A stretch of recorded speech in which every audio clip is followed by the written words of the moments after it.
Hello, Hossein.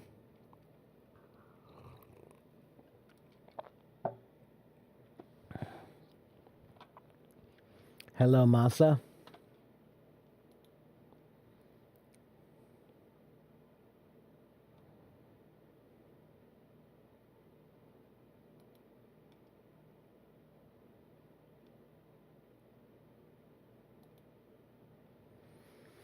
Hello, everyone. Good morning. I'm a little bit late today because I had to teach some private lessons this morning.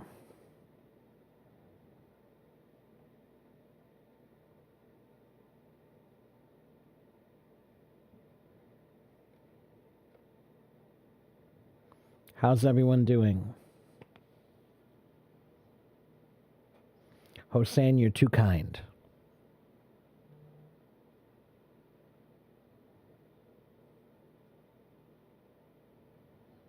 Hello, Jane.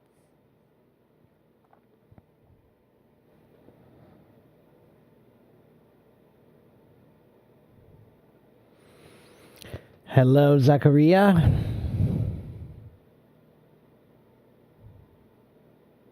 I'm doing okay. How are you?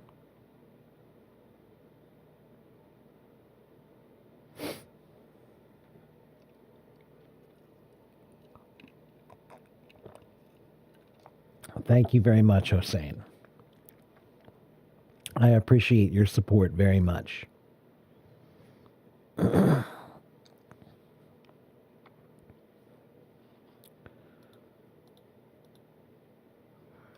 Let's see who we have with us today. Hello, Jack Shu and Rena and Rama. Hello, Sunny in Korea. Hello, Lisa in Haiti. And Aaron, hello. Hello, Pan and Simply Orange, also in Korea. Annyeonghaseyo. Hello, Nora in Morocco. Assalamu alaikum. Hello, Amy in China.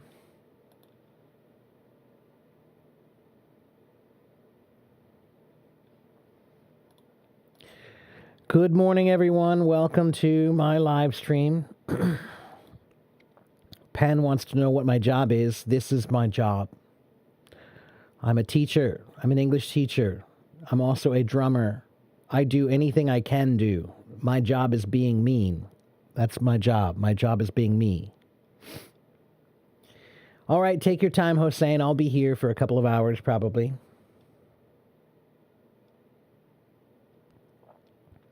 Hello, Ahmad Gaklan. Hello.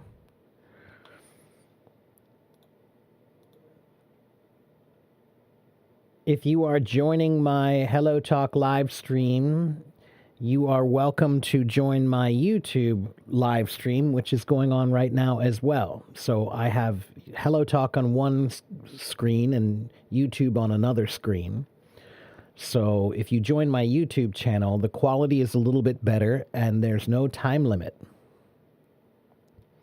So I have some people over here typing in the YouTube chat and I'm reading their comments as well. So I read the Hello Talk comments and the YouTube comments and I'll try to help everyone.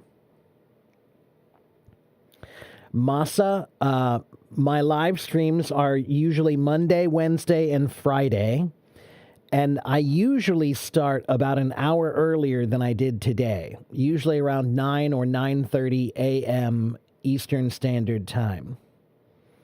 Okay, so today I was a little bit later because I had some private students to teach.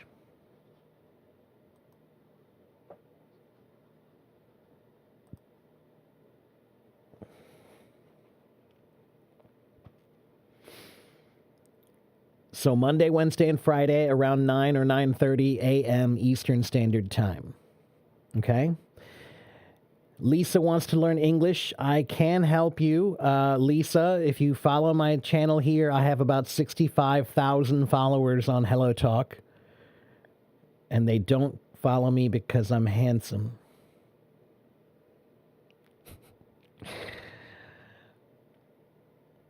They follow me because I have good tips about English. Okay?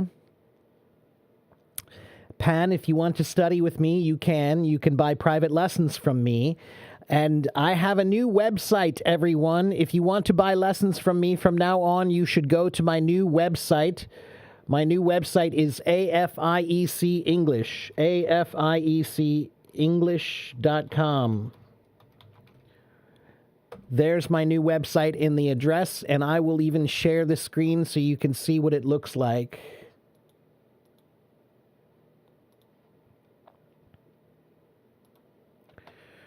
This is my new website. Okay, so come join my new website, and you can buy lessons from me here. Okay, you can book online, and you can see my different lessons here. Okay, I have individual classes and group classes. Okay, I also have package plans. If you buy more lessons, you get it for cheaper, right? So 4 lessons is $60, but 8 lessons is $110, so it's cheaper, and 12 is $150, so it's cheaper. Okay? Do I have any free classes? No, this is my free class. You're taking my free class right now, Pan. Okay? I do live streams for free. Okay? This is what I do for free. But if you want lessons from me, then no, it's not free. I have 30 years of experience teaching. You can't get a teacher with 30 years of experience for free. Okay? It's my job. I just told you what my job is. This is my job. Do you do your job for free? I don't think you do your job for free. Ali wants me to interpret the word comply. To comply means that you will do something. You agree to do something, or you are forced to do something. So, to comply usually is a word that's used by an authority figure. When you don't want to do something, you must comply means you must follow these orders. You must do what you are told. Okay? So you must comply means you must do what I tell you. Okay? I will not comply means I will not do this thing. It's a word that's a formal word that's usually used about some sort of an order. Okay? Like a command. It's similar. So if I give you a command, then it's usually something official, right? People don't command people unless it's something official, right? An authority figure of some kind, right? So the police will make you comply. The law will make you comply. Okay?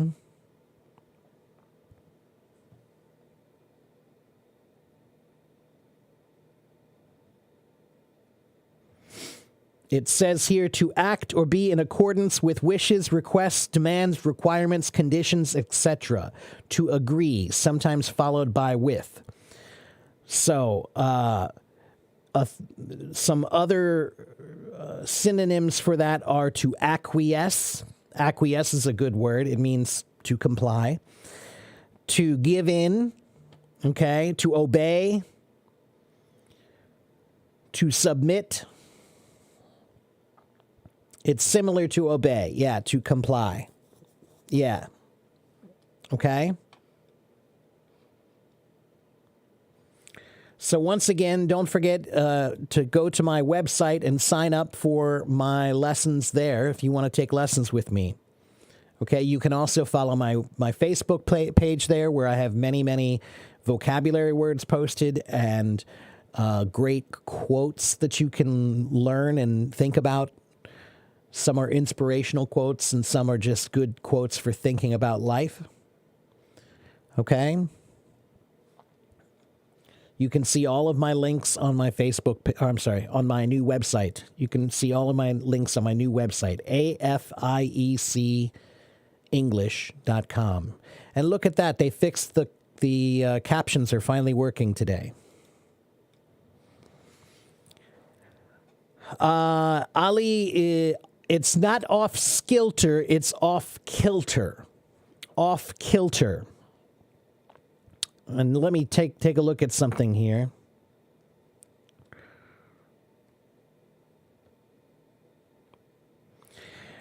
So the word kilter means order or good condition. So something can be in or out of kilter, okay, or off kilter.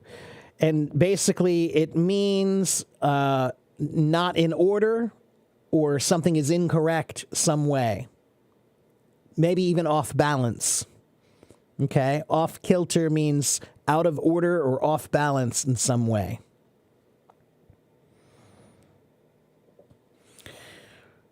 Would I explain the word scum? Okay, sure, Alex. The word scum, S-C-U-M, it has two meanings. One is a literal meaning and one is kind of a slang meaning.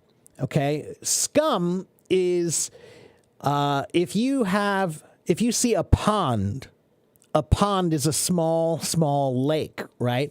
And often ponds have a lot of stuff on the top of the pond, okay? Let me show you a picture.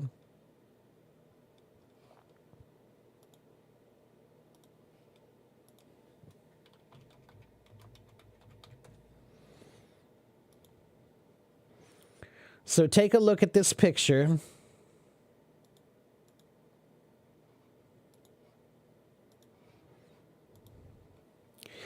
This is a pond, and there's all this green stuff growing on the top of it. We call this pond scum. It's this green, nasty stuff, okay? It's called pond scum. All right? So it's nasty. It's not nice. It kills the fish. It's not really that good for the water in general, okay? So we call it scum. Scum means the bad stuff that comes to the top. Okay, the bad stuff that comes to the top of the water, or the bad stuff that comes to the top, is called scum. Okay? Now, that's the literal meaning, but there's a slang meaning. Scum means bad people. Okay, so if I say he's scum, I think he is scum, that means you think he's bad. He's not a good person. He's really terrible. Okay? And you are welcome, Ahmad. I'm glad you've enjoyed my videos. How can you move from intermediate level to advanced? Is there any specific way? There's not a specific way, but there is a general way. If you're stuck at intermediate level and you want to move to advanced level, one thing you need to do is read more. Read advanced reading. Once you reach an intermediate level, reading should be a really important part of your learning process. Okay? So, if you read more advanced stuff, you'll start to understand more advanced vocabulary and more advanced ways of writing and using the language. Okay? So that's one good way. The second way is to look at your learning process and figure out a new way to approach your learning process. So maybe you've been focused a lot on grammar, or you've been focused a lot on speaking. Whatever you've been focused on, you need to focus on something else. Okay, so when I teach English, I focus on 8 different areas to improve for my students. Okay, reading, writing, listening, speaking, thinking, grammar, vocabulary, and pronunciation. Those are the 8 areas that I try to focus on with my students. So you need to consider those 8 areas and then think, okay, which of these areas have I not really done enough work with, right? Which of these areas do I need to focus on more now? Okay, focus on your weaknesses, and that will improve you from an intermediate level to an advanced level. Okay? What about scumbag? Scumbag is basically the same thing as scum. If I say he's a scumbag, that means he's a terrible person. He's a really bad guy, not a good guy. He does bad things. People who do bad things, you can say that's a scumbag. Okay? It's not a nice word. It's not a really, really, really bad word, but it's not a nice word. Okay? You don't use that if you don't want somebody to be angry. Okay? What should you study first? Well, again, I think you need to consider those 8 areas, and you need a plan for each of those 8 areas. There's not one that you should really study first. You should work on all of them in pieces. Okay? So again, reading, writing, listening, speaking, thinking, vocabulary, grammar, and pronunciation.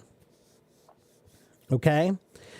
A rogue and a hooligan. Yeah, but those are a little bit more formal terms, okay?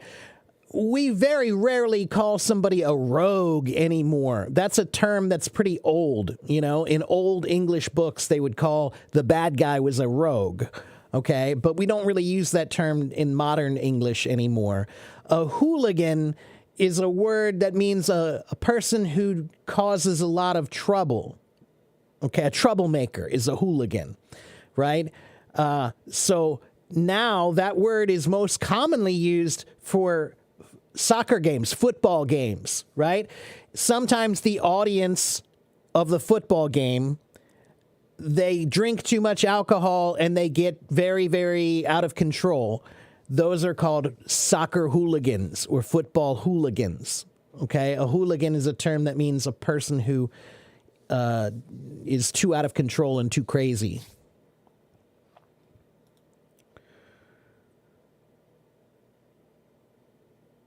I am focused on conversation, speaking ability. Okay, well, that's okay if you focus on that, Christina.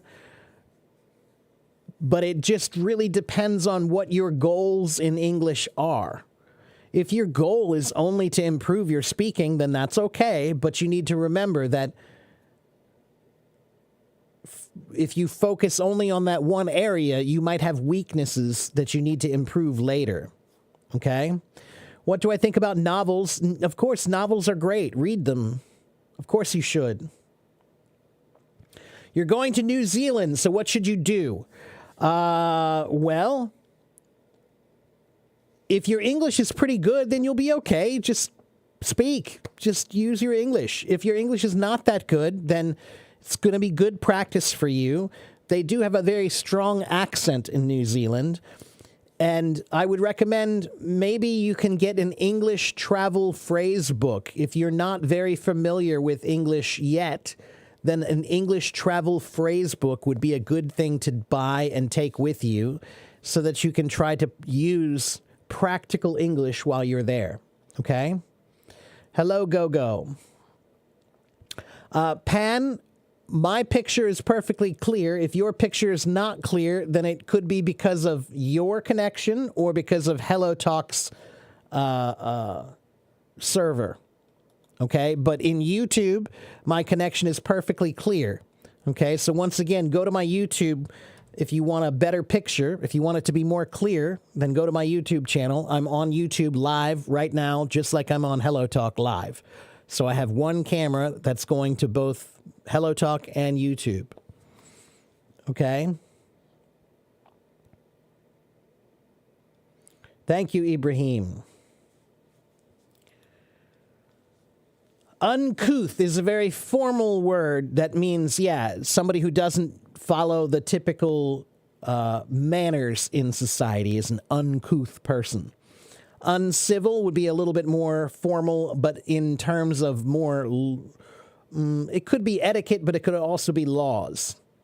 Presumptuous is a bit different. Presumptuous people are people who presume a lot.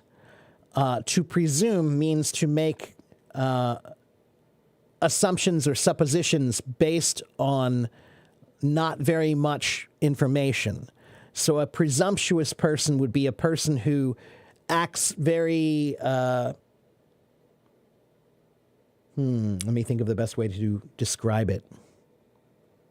Let me give you some good synonyms.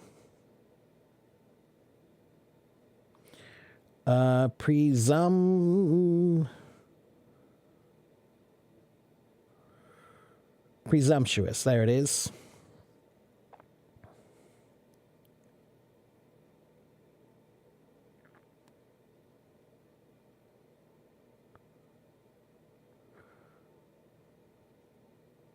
Presumptuous is like arrogant, overconfident, pompous, pretentious. That's presumptuous. Okay? Shahid, just wait 1 minute. Let me finish answering some questions here. Masa says, I'm so shy I can't speak in front of anybody. Masa, well, you better start. If you want to learn a language, you cannot be shy. It's just not possible. You have to put your shyness away in a box. Come back to it later, because shyness will never help you learn a language. Okay? If you want to be a performer, you cannot be shy. And language is a performance. Okay? My YouTube channel's right here.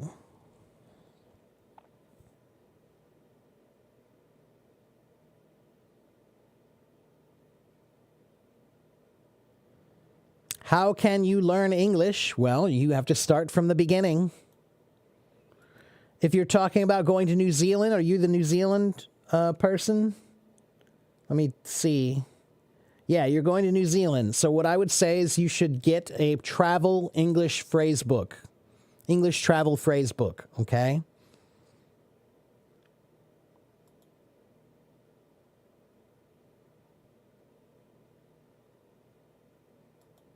Shahid, it looks like you've got a pretty good vocabulary. That's great. Hello, Phoebe.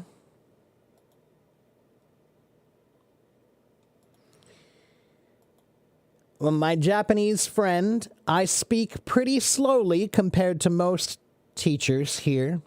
Okay, so you'll understand a lot of what I say, all right? Phoebe wants to practice English with me as well. Okay, I'll get some people on the stage in just 1 more minute, okay? Can I explain the word transcend? Sure. Transcend. Trans means to go across, and send means to go up. So transcending means somehow to get beyond something by going above, okay? To surpass, that's right. And again, transcending, trans, when you see a word that has the letters T-R-A-N-S, it means going across something. Okay? So to transcend is a great word that means to outshine something, to get above something, to be superior to something, to exceed something. Okay? All right. First, I'm going to get Shahid, and then I will get to a couple other people here. Hello, Sir, good evening. Shahid. Good evening to you. If there is morning, good morning to you. There's morning here. Yes, it's morning. It's 11 o'clock in the morning here now. So we wish you a really blessed and a great day. Thank you very much. So, Shahid, you're in Pakistan. Are you in Lahore or Karachi or where? No, actually, I live in Peshawar city, and we are nearby the Afghan border. Okay. All right. And what can I do for you today, my friend?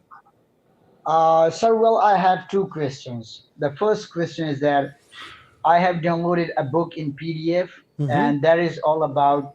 I want to print that book out from the printer shop, and so I just want to learn the American accent, and I want to read right from that book, and I want to learn from that book the American accent by myself, by my own. So can I learn this by myself? Okay. Well, is this is just a novel you're reading, or is it a book about American accents? It is a book. It is a specific book. About American accents? Yeah. Oh, okay.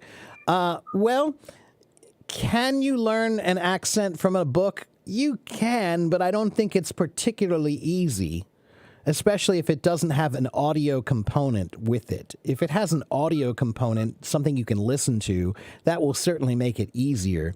I have another book about American accent training. However, Shahid, you sound good already. So, But I'm really, I mean, I'm not content with my English, with my pronunciation, and with my accent. I really want to sound like a native. Okay, So for well, to that be honest with purpose, you, your accent uh, is very minimal. Your accent is very minimal. I can hear it, but it's pretty small compared to most people in the Middle East. All right? So here's what you need to understand, Shahid. I often talk about accents here, and I often encourage people to understand that you do not need to get rid of your accent to speak English. You can speak English perfectly well with any accent, especially if you're trying to speak American English, because you have to remember Americans come from every country. So that means that there are many people here with accents, and in my opinion, every accent can be an American accent because Americans come from every place. So here's what I tell people. If you want to sound like me, you can, but it will take you probably about 5 to 10 years, okay? Now, for you, your English is already pretty close, so I would say maybe 3 to 5 years, but it's still going to take you a long time to really learn how to sound exactly like me, okay? But you can sound perfectly clear in 1 year, and quite honestly, you already do sound perfectly clear. The purpose of language is not perfect accent. The purpose of language is perfect communication and expression. yeah, exactly. But if you want to stand out, right? If you want to get attention, so then definitely accent is really important. Well, okay, but let me give you another perspective on that, though. If everybody loses their accent, there's a negative effect that happens for other people. It's kind of like it's almost like you're embarrassed to be where you're from.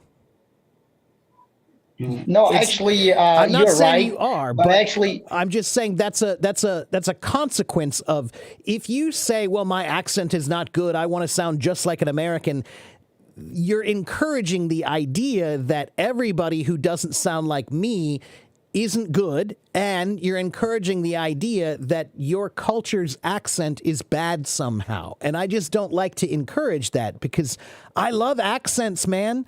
Accents are like the color of the world, they're the color of language. So when you buy a box of crayons, you don't buy a box of all black crayons or all white crayons. You want the box that has all the colors in it. Okay? But when you use a crayon, you need it to be sharp to draw a clear picture. So that's what I tell people is don't lose your accent, don't lose your color, just sharpen it until it's perfectly clear.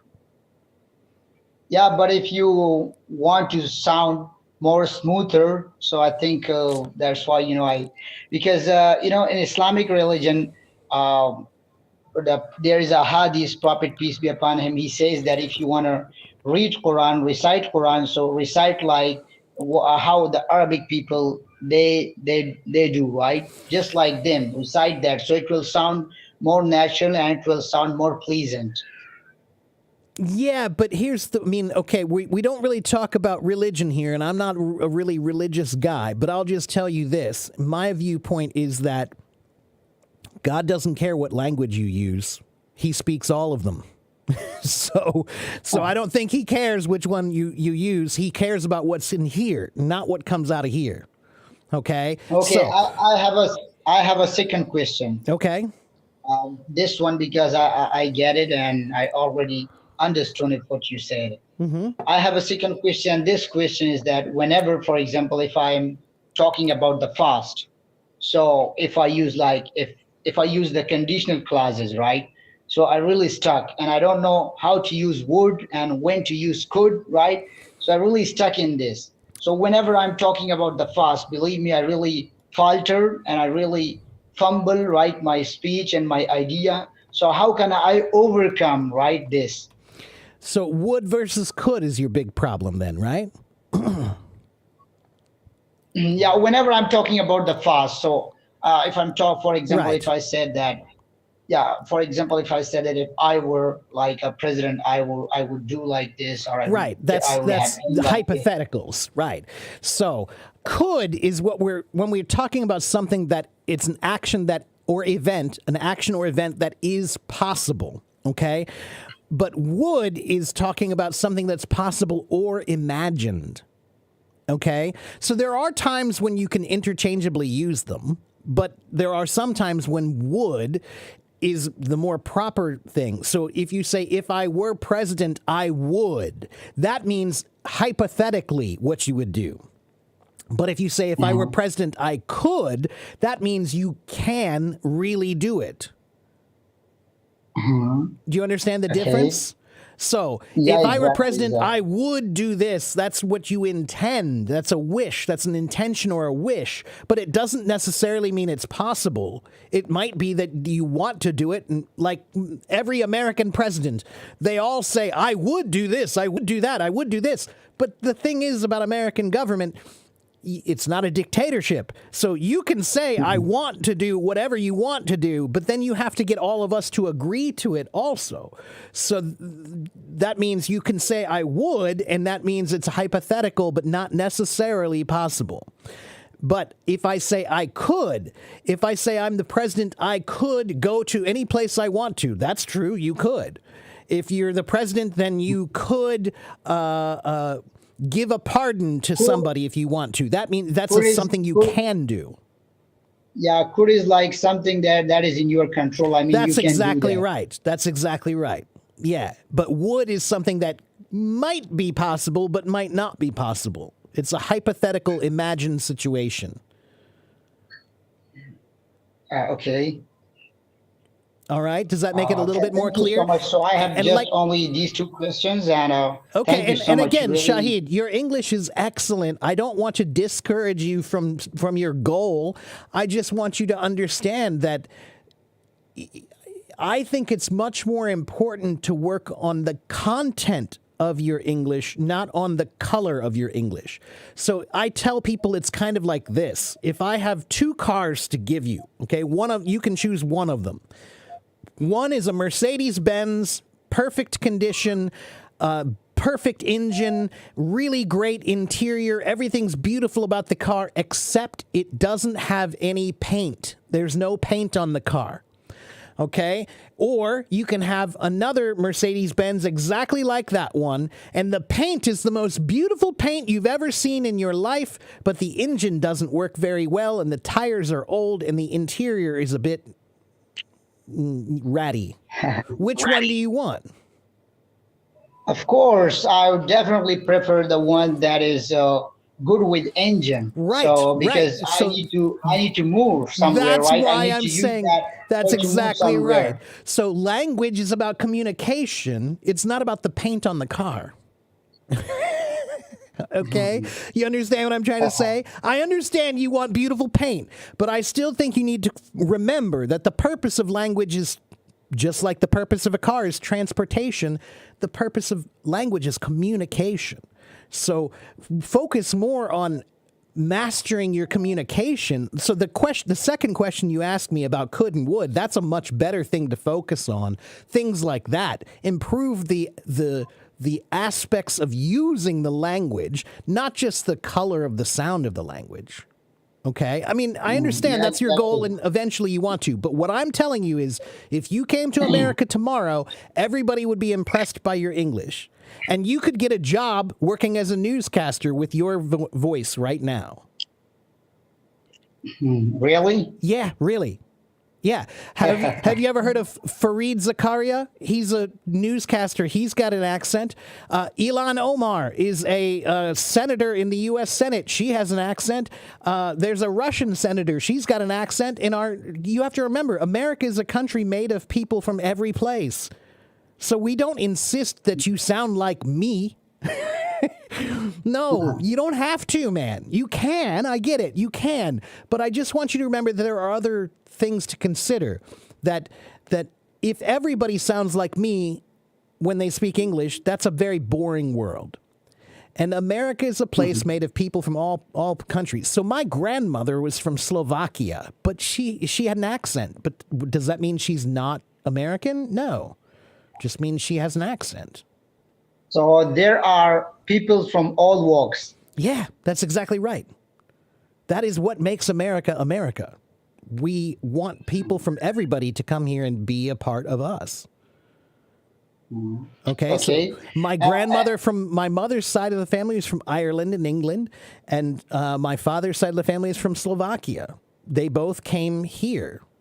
Okay, and everybody is the only people who were born here really are the Native Americans. Those are the only real Americans who are from here, and they don't sound like me at all. so so that's kind of a funny thing about it, right? And there are not very many Native Americans left.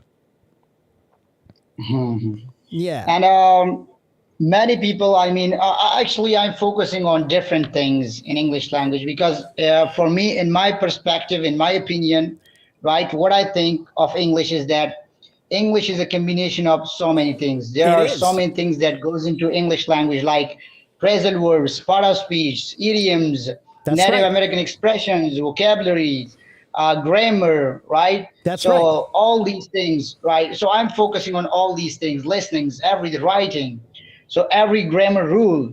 That's the reason. Actually, I'm so passionate and I'm so eager and so enthusiastic, right, And that sounds great. about It's wonderful. exactly Yeah. English language. That's why I just want to work on every portion, every part, every pillar, Okay. right? I get That it. I that get it. makes English language. I get it. I understand. And that's great. That's a wonderful thing to have. But Shahid, I have 65,000 followers. I've been on Hello Talk for more than 10 years.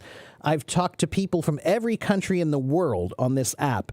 And I'm telling you, your English is among the best that I've talked to, among people who I've spoken to from around the world. So don't worry too much. You're doing just fine. Keep going, but don't Oh, worry too much, okay? thank you so much for the compliment. But can you rate my English? I mean, out of 10, or maybe, I mean, what level do I have right now I would for the say time at being? least an 8.5, at least, maybe a 9, okay? And here's what I will tell you, Shahid.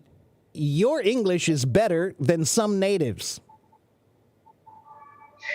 I'm not joking. Come That's on. completely true. Okay? You're really boosting my Well, confidence. good. That's important. Confidence is that's the fuel of learning. Confidence. Okay? Okay.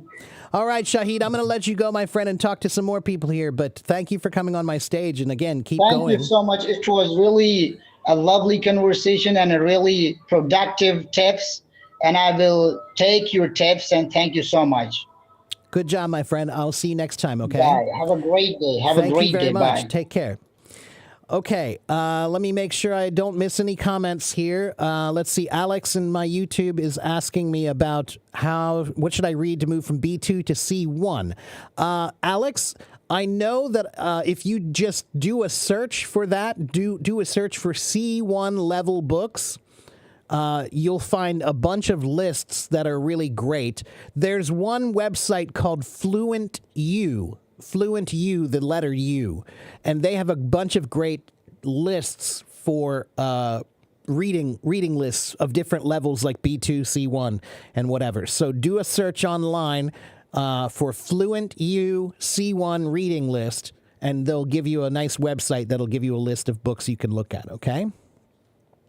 And hello, Compass. I'm sorry you ran out of your time on Hello Talk, but now you're in my YouTube, so you can continue to chat with me there at least. You can ask me your questions in the chat, okay? Okay, and let me catch up with the comments here.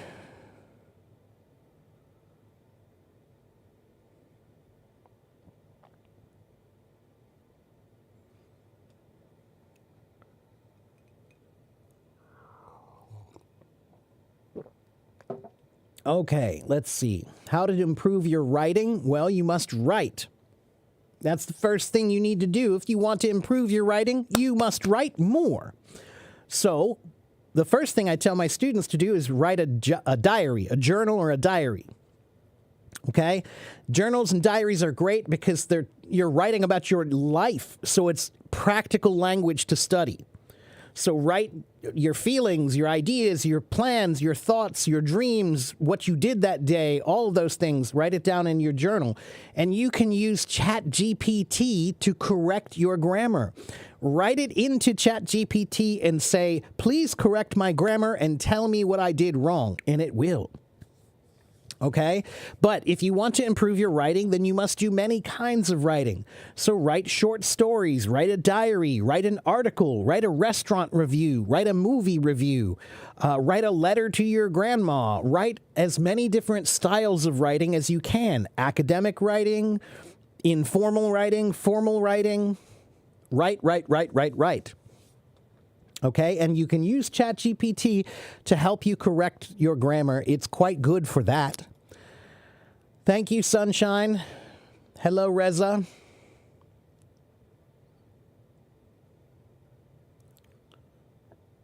Thank you, Zenger and Aragon. Thank you. Hello, Rodolfo. Thank you, Connie.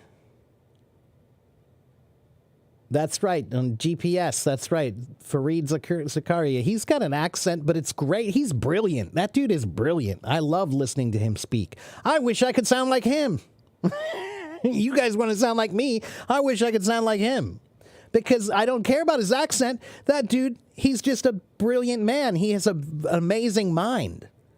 I care more about the content, not the color. Okay? Okay, I'm trying to catch up, everybody. Just give me a minute. Hello, Zorro. I'm fine. How are you? Sergey says 25% of Americans don't speak English at all. I don't think it's quite that high, Sergey, but you're right. There are a good number of people in the United States who don't speak English at all. Let me find a better percentage number for you here. I'm pretty sure it's not 25%, but let's see.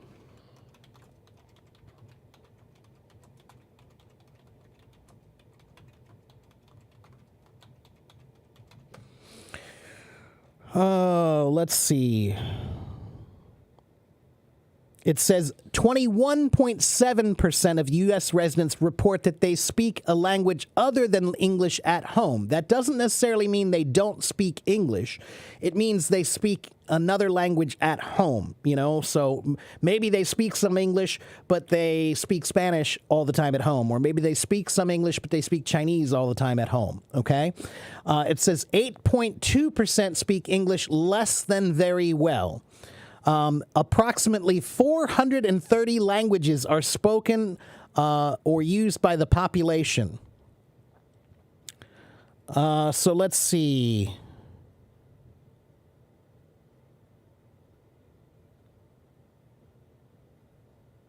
It says here 91% of people in the U.S. speak English very well. 8.2% speak English not very well, like pretty badly. Okay, so it's closer to 8 or 9% of people who can barely speak English or not very well. Okay? Hello, Adnan. I'm okay. How are you?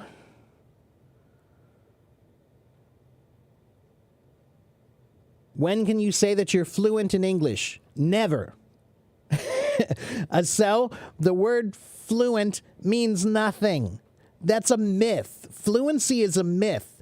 You think that there's this point where you can stop learning when you're fluent and you just can speak well and you don't need to work anymore. I hate the word fluent. I hate it because it makes you believe there's a stopping point. There is no stopping point in language learning. Learning a language is like learning a musical instrument. You're never good enough. You work on that forever.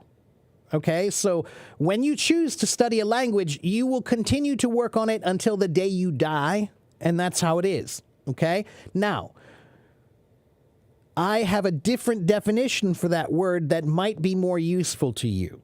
Okay, in the dictionary right now, the definition of fluent says something like able to use the language easily, able to speak about things easily.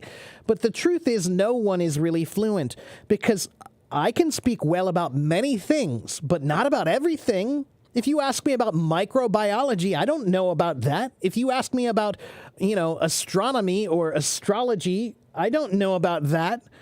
So I can't speak about it, right?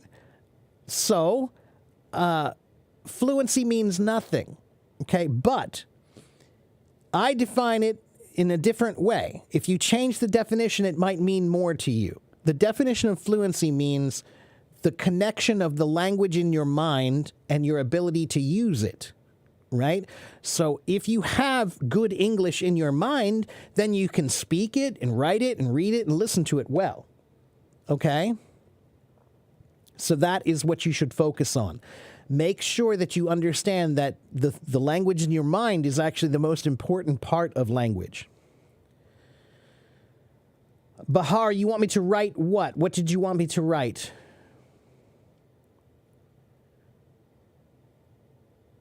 And Shahid, I would say you're definitely C1 at least level English, I would say. You're welcome, Anas. When you write, you don't have enough words. Well, it takes practice, just like anything else. Just like anything else. Muhammad says, I have problems speaking and I can't use new words for speaking because I forget them. Muhammad, you forget them because you're not using your English mind. Language starts in the mind. So you need to practice language in your mind every day. So you forget the words because you're using your native language in your mind all the time. And then you want to use your English, but it's been too long. So now you've forgotten the words. But if you use English in your mind regularly, then you won't forget the words. So you need to learn how to develop your English thinking. Okay? Can I talk about on, in, or at uses? Well, is it Rakil? There are many, many uses for on, in, or at. So here's what I will tell you, Rakil. If you go to the HelloTalk Moments, and type in a search for AFIEC Mark's Grammar Post.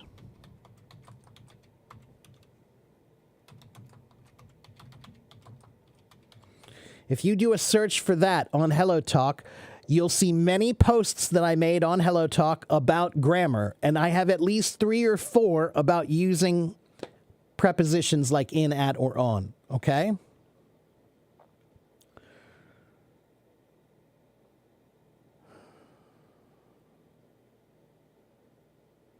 English grammar is kind of difficult. It can be, but you just need to practice more. That's it, okay?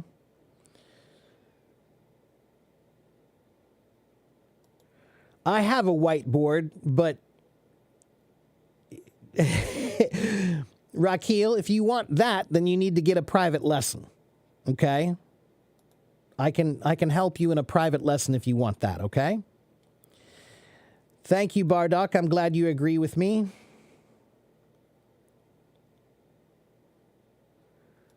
How can you improve your listening? Well, you need to start with one important thing. Listen to people who speak well. Not everyone speaks well, okay? Many people can play the trumpet. Not many people play it well. Many people can play the piano. Not many people play it well. Listen to the people who use the instrument well, not just somebody, okay? Anyone can speak. Not everyone speaks well. So focus on finding people who speak well and listen to them, okay?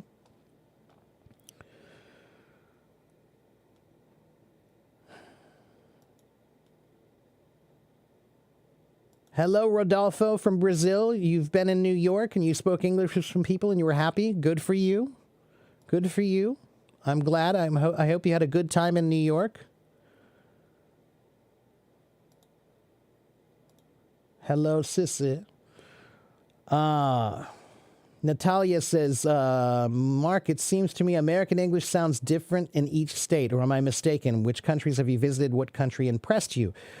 So, Natalia, I won't say English sounds different in every state, but you're right. We have many accents here depending on where you live. Okay? I have a Midwestern accent, so my accent is kind of considered one of the more neutral of all of the accents in America.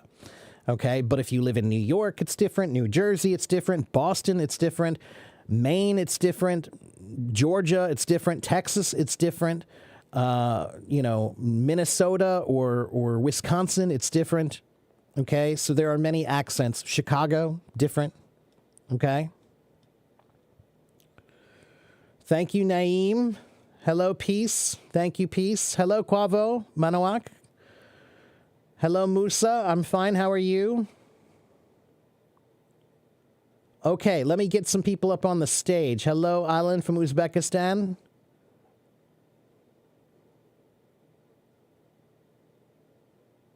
Okay, Rakil, I understand, but this is not my first time here, but I think it's your first time here, right? I have done about, let me see, how many of these live streams have I done? Let's find out how many I've done now. I have done 905 of these live streams. 905. Over 1,500 hours teaching here. I have 65,000 followers on Hello Talk, okay? So, I know what I'm doing, and this is what I'm doing. Okay? You get to watch what I do. You don't get to tell me what to do. All right? So, but I promise you, if you listen, then you'll learn something. Okay? You can also join my YouTube channel, and on my YouTube channel, I have many recorded live streams like this one that you can watch and learn from. Okay?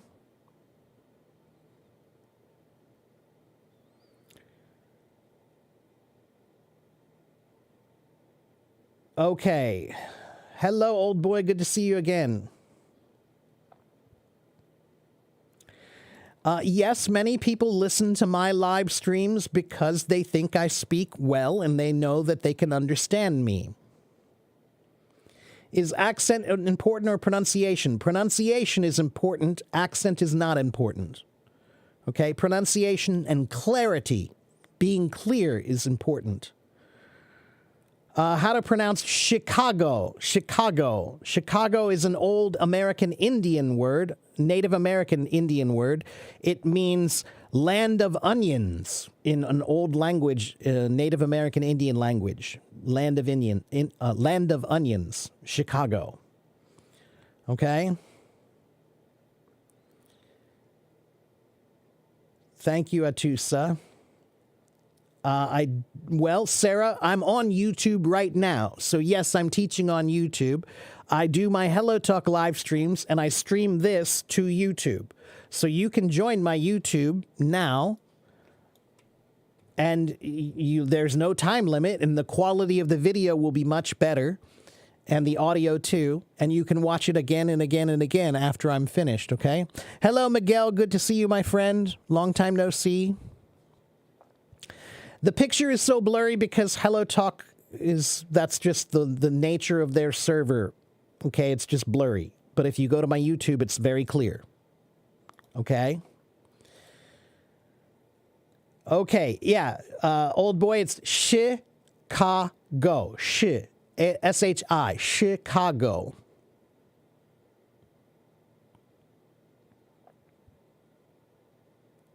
Thank you, Miguel.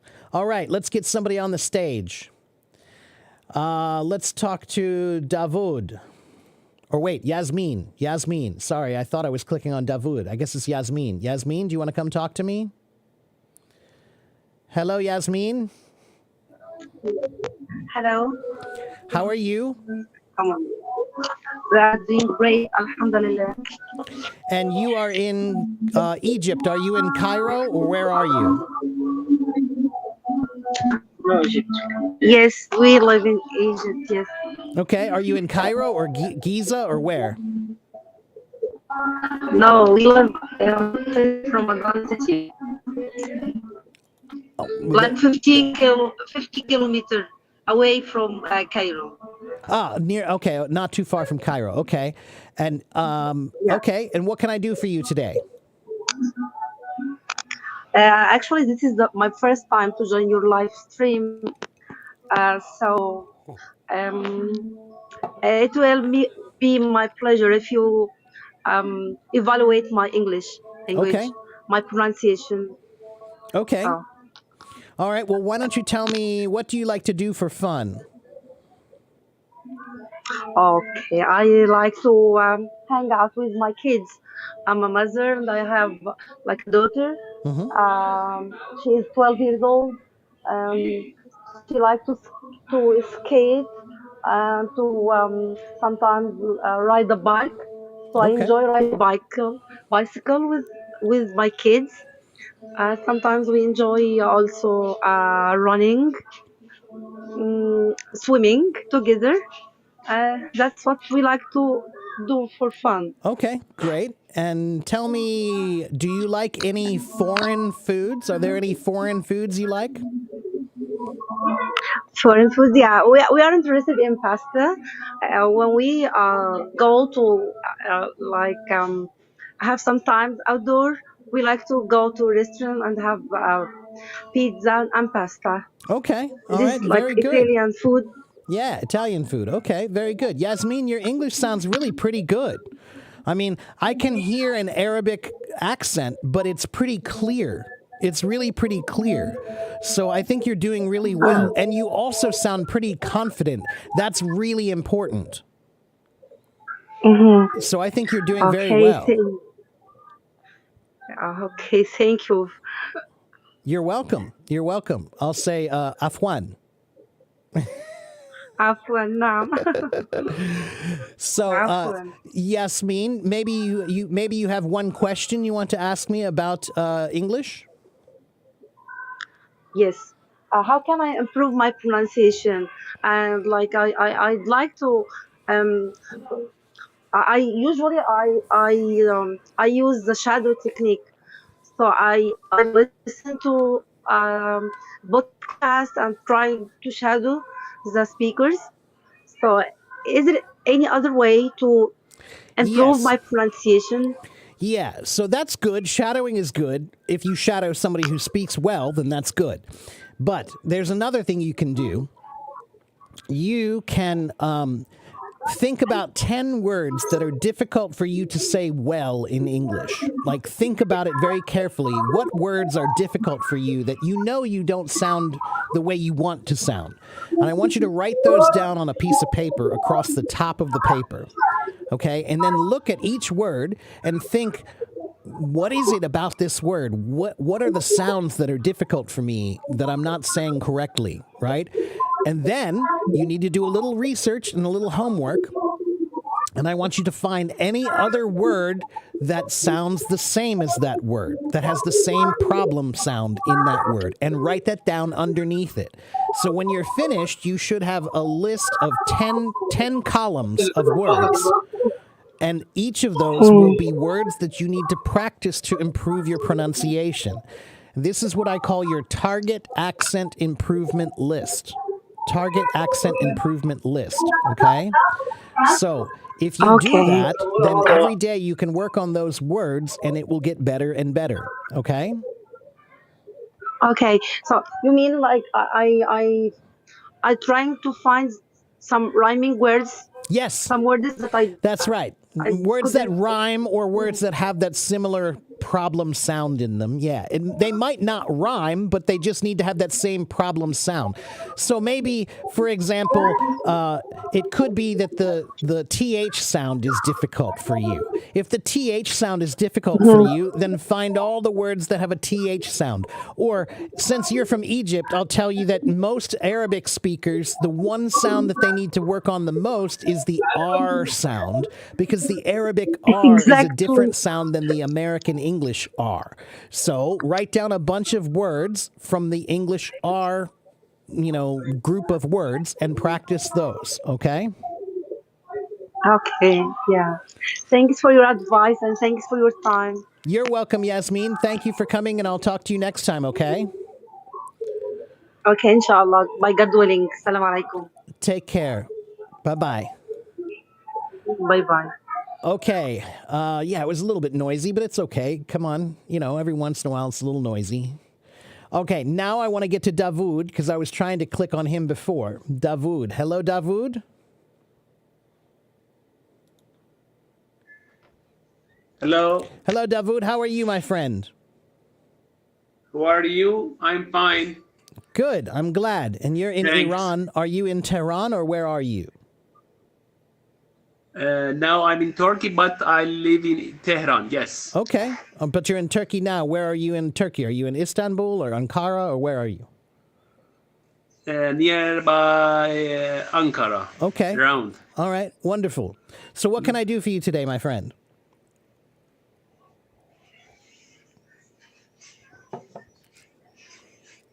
Let me know about how can I manage to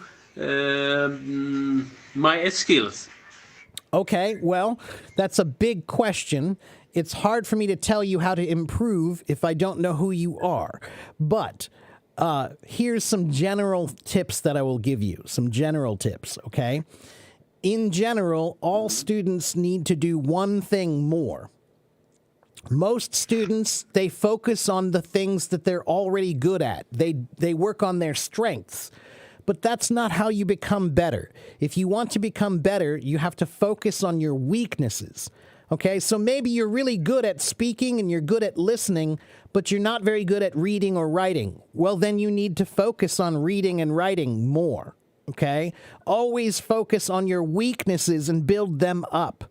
But we don't do that because when we work on things that are difficult, it's frustrating. And so sometimes we get upset because it's difficult, right? But that is the process of learning. Climbing a mountain is supposed to be hard, not easy. So if everything you work on is easy, then you're not climbing the mountain, okay? So you have to think about it like that. Push yourself. It should be hard. Frustration is a very important part of learning. If you never feel frustrated, then you aren't trying hard enough. Okay? Do you understand? Thanks. Yes. What the meaning of weakness? Weakness. So strength means something you're good at, and weakness means something you're not good at. Uh-huh. Okay, so if you are But, strong, then manage- you can do anything. You're strong, you can do anything. But if you're weak, then you can't. You're weak. Yes, Okay. yes, I know. I understand. So, manage to improve our skill, same as climbing mountain. That's right. Yeah. It's like climbing a mountain. It's supposed to be hard. It's supposed to be hard. If it's Yes. not difficult, then you're not really working hard enough. Yes, so tell me now how much of hour during the day I have to study Well, in average. I think that I Because tell people we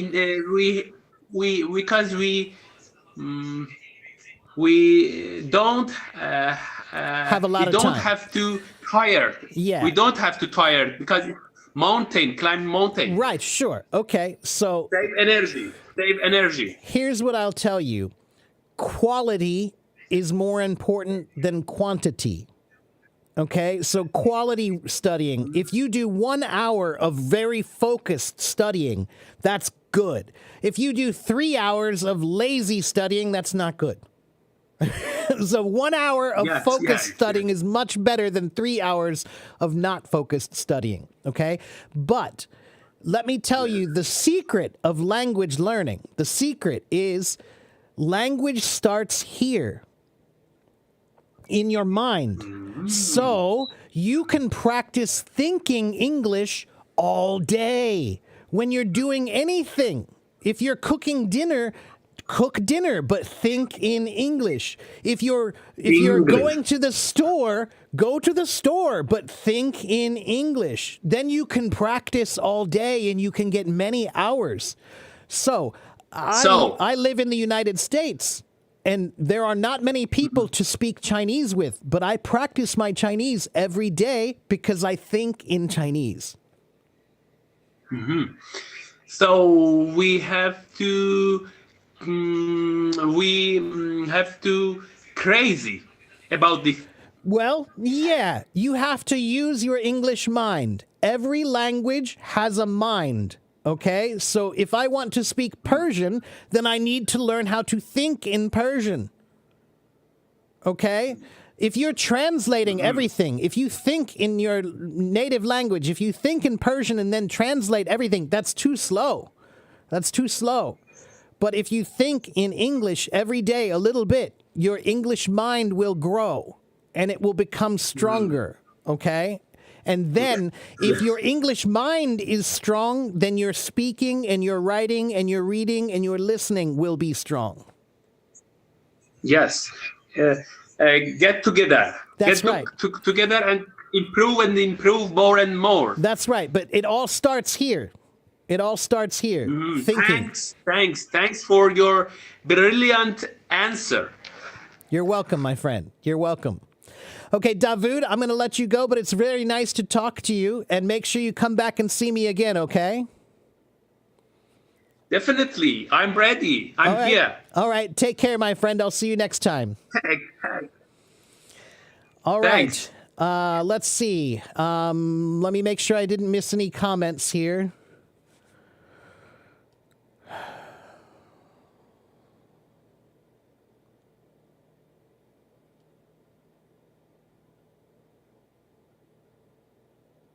Let's see, but I can translate what you say in my mind, but I can't say what I want to say in English. How can you practice?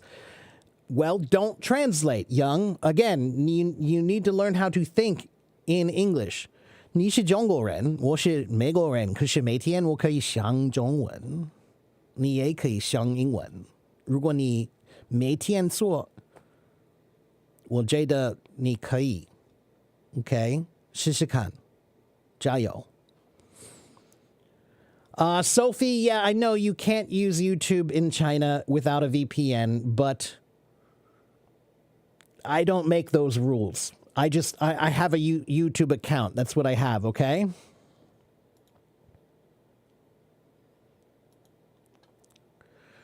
And General, hello, General, in Egypt. I know you're very anxious to talk to me and to have me answer your questions, but there are 156 people here right now, and I have 65,000 followers. So you must be patient, and you must wait your turn. Okay? Hello, Dana. Good to see you again.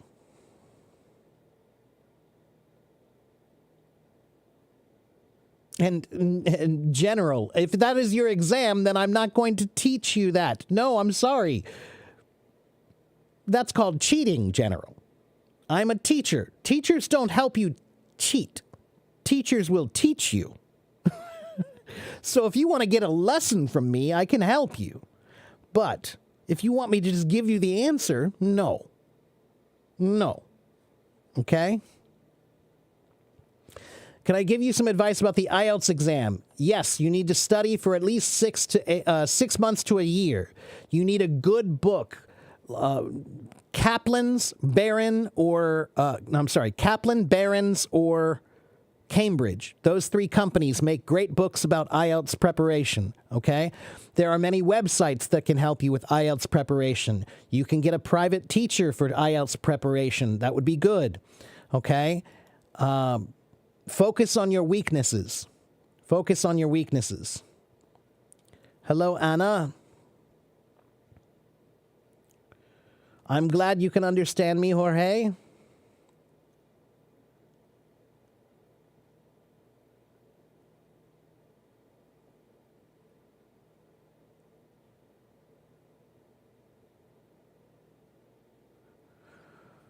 What's the difference between the slap T and the flap T in American English pronunciation?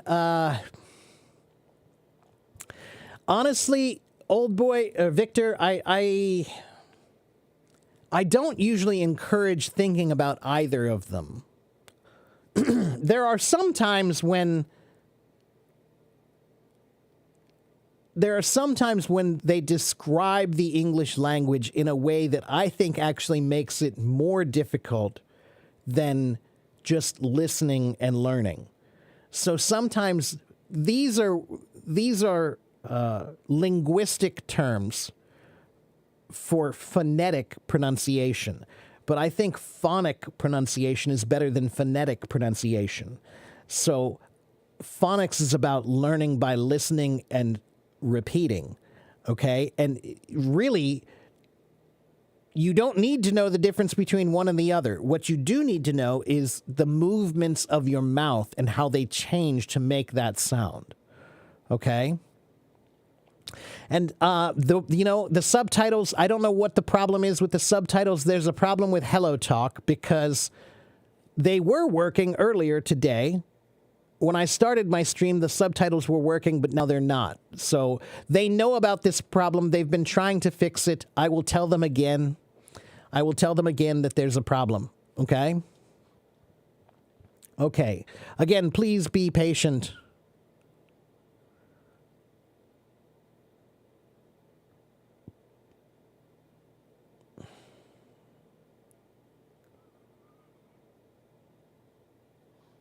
Yes, here's my YouTube channel. If you want to go to my YouTube channel, there's no time limit. So yeah, go to that, okay? All right. Yes, I teach English classes. And if you want to, you can also go to my new website, afiecenglish.com. And that is where I now do my lessons. Go to afiecenglish.com and you'll see my new website. You can send me an email and ask me about lessons or sign up for a lesson. Okay?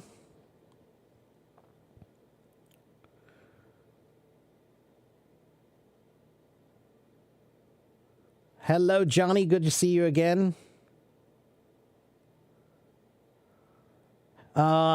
Strange thing, comments and the ability to write on iPad iOS have disappeared, but they're on the phone on Android. Johnny, you should tell HelloTalk about that. That's not a me problem. That's a HelloTalk problem. So talk to HelloTalk. Make sure you send them a message and tell them what the problem is. Okay? And yeah, there's no CC on here also because the subtitles on YouTube come from the subtitles on HelloTalk. Because I am a VIP, so everything should have subtitles here, and then they go to YouTube. But yeah, if there's no subtitles here, then there won't be any on YouTube either. I can try to turn them on again, but it should be on.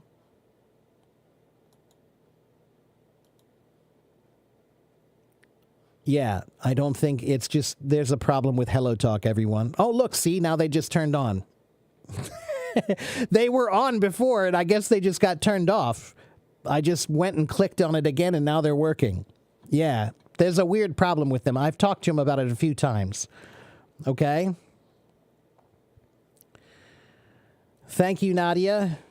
Yes, I teach English lessons. Knock it off means to stop. Knock it off. If I tell my students, hey, knock it off, it means stop doing whatever you're doing. Okay?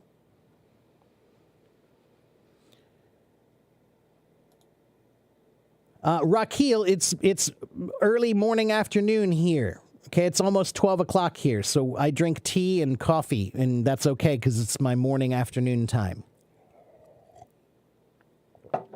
Okay?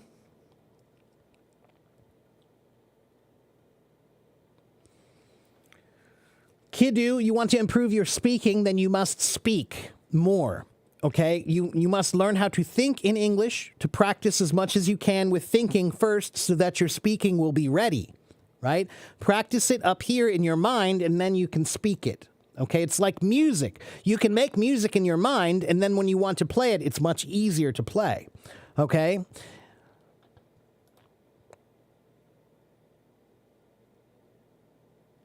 Viller, you remember I taught the British accent before? No.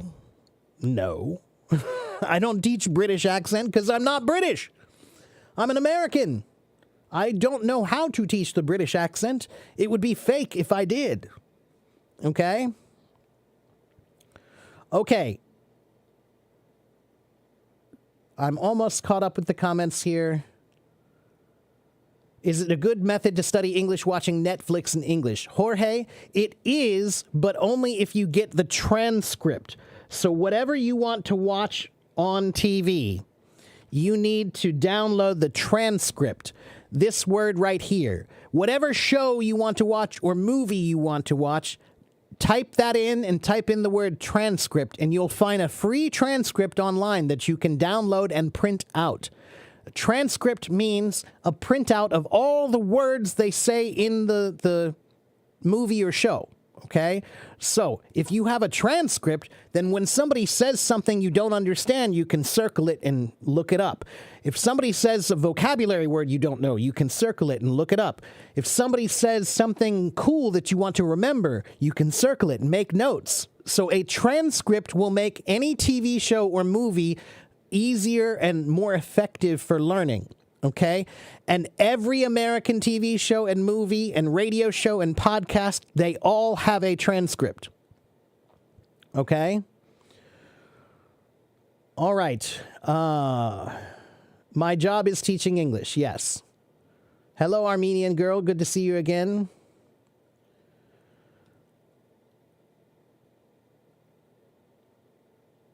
Yes. 大家，我是英文老师。我也是鼓手，同时也是我有很多工作。我的工作是做我。My job is being me. Okay?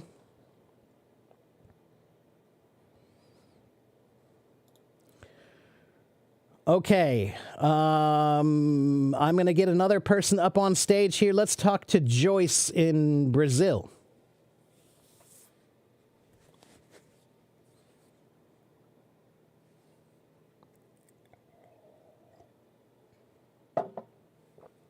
Joyce, do you want to come talk to me?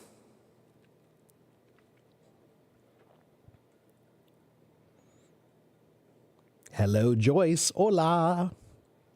Bom dia. Joyce, are you there? Okay, Joyce is not there. Okay, let's talk to, how about Mustafa? Yes, Ling Ting, it is, Li Ting, it is live.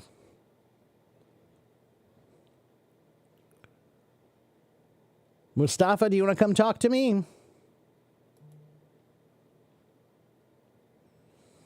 Sajjad, what do I know about Iran? I know a lot about Iran. I have many hundreds of followers in Iran. Hundreds of them.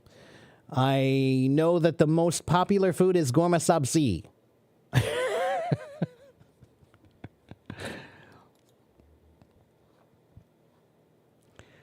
Jorge, okay, let me try. Oh, no, but you didn't raise your hand. I'm trying to talk to the people who raised their hand first. So once again, Mustafa, do you want to come talk to me?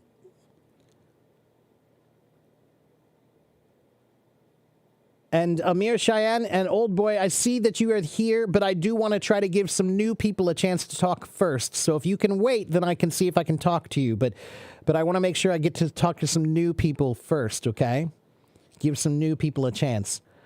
Okay, Mustafa's not there. Okay, how about King? And then Silver, I'll try to get to you as well. Hello, King. Do you want to come talk to me?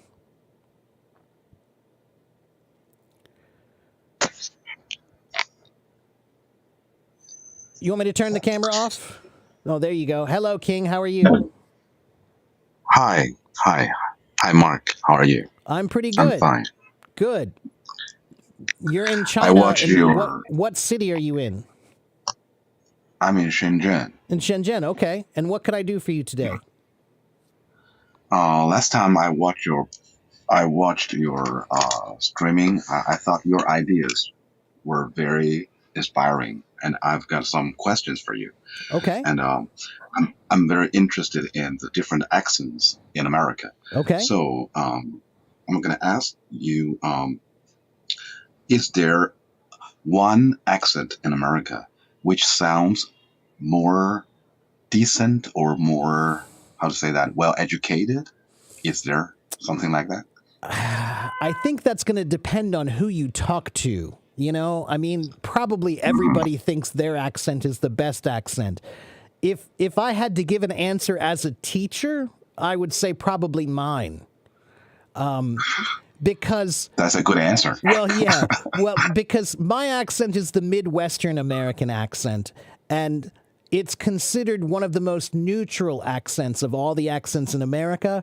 So, for example, it's a lot easier for me to get a job teaching English in a foreign country because they like my accent. It's very clear and easily understandable.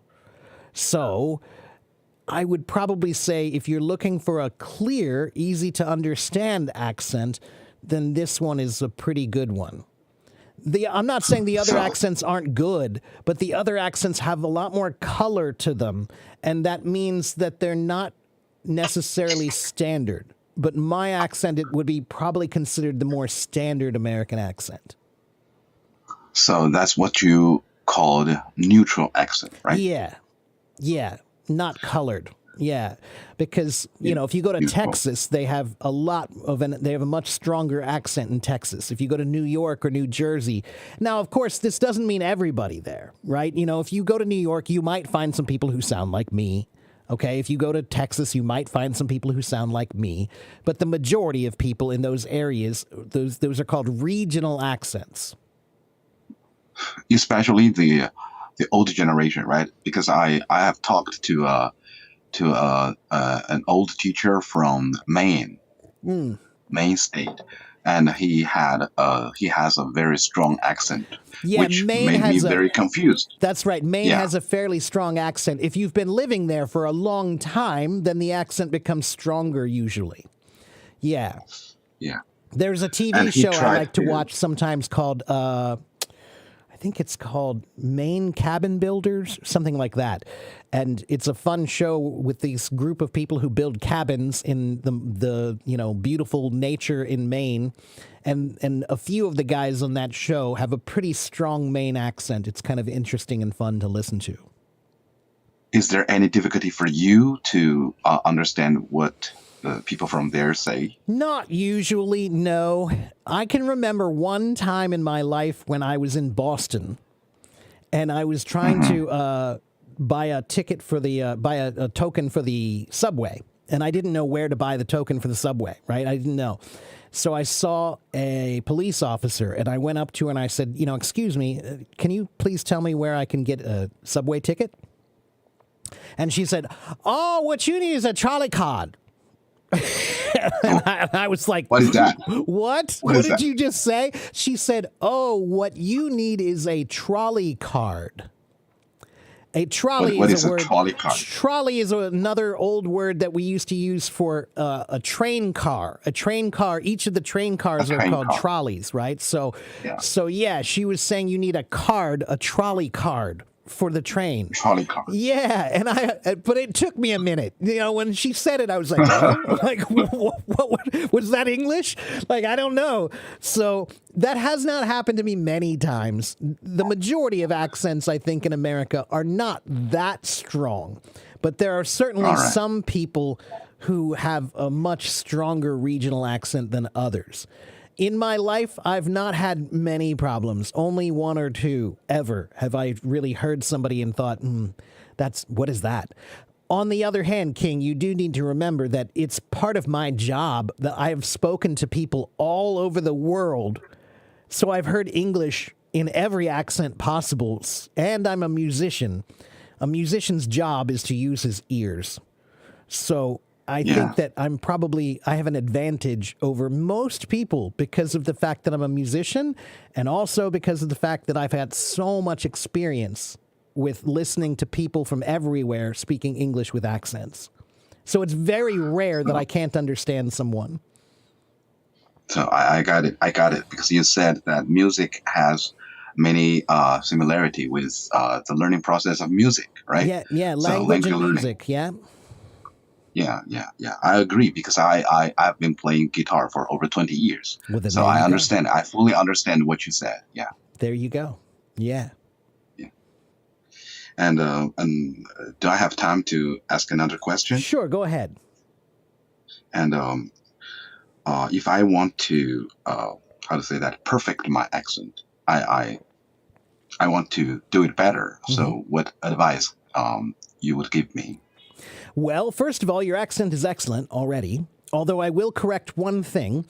You said Yeah. perfect my accent, but the word perfect has two pronunciations. One is perfect, and the other is perfect. Perfect. Yeah. All right. So when you say perfect, when you put the accent on the second syllable, it's a verb, to perfect.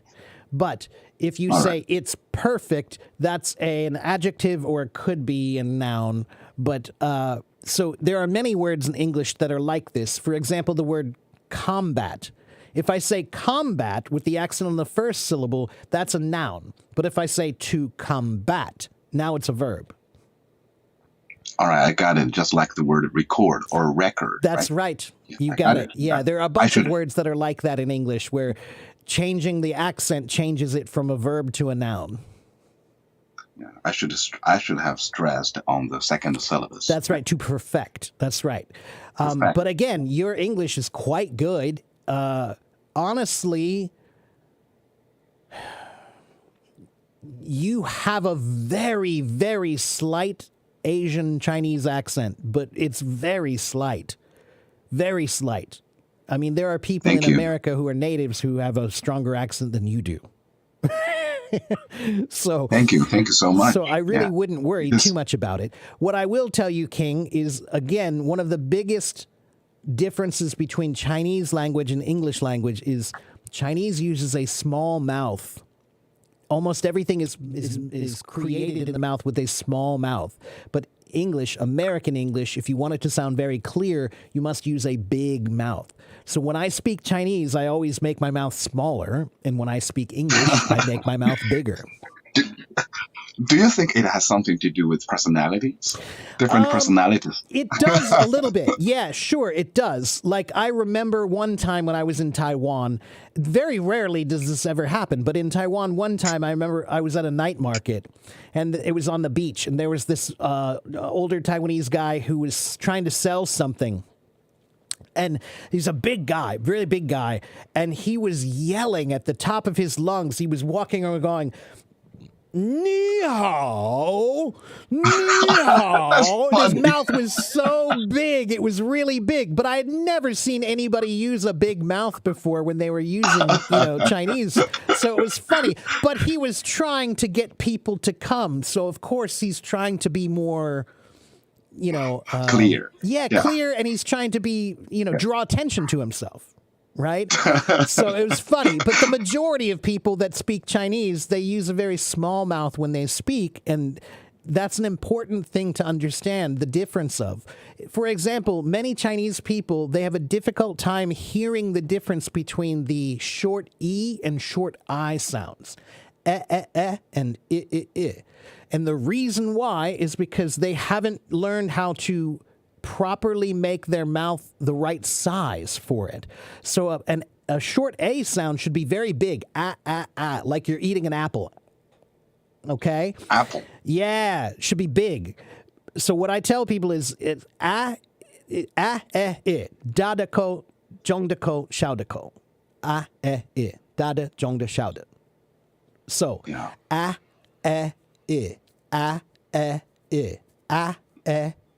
And if you Can do you it give me that some way, then examples you of the words which I sure. can try to? yeah, actually, you can just try doing B, like B and G at the end of it. Bag, beg, big. Bag, beg, big. Bag, bag, big. Bootswa. Perfect. That was really, really good. Perfect. Yeah. And Thank you. that's the only difference is that if you don't open your mouth enough, then the short E and short I, they do sound too close to the same. But if you open your mouth a little bit more, then you can hear a difference.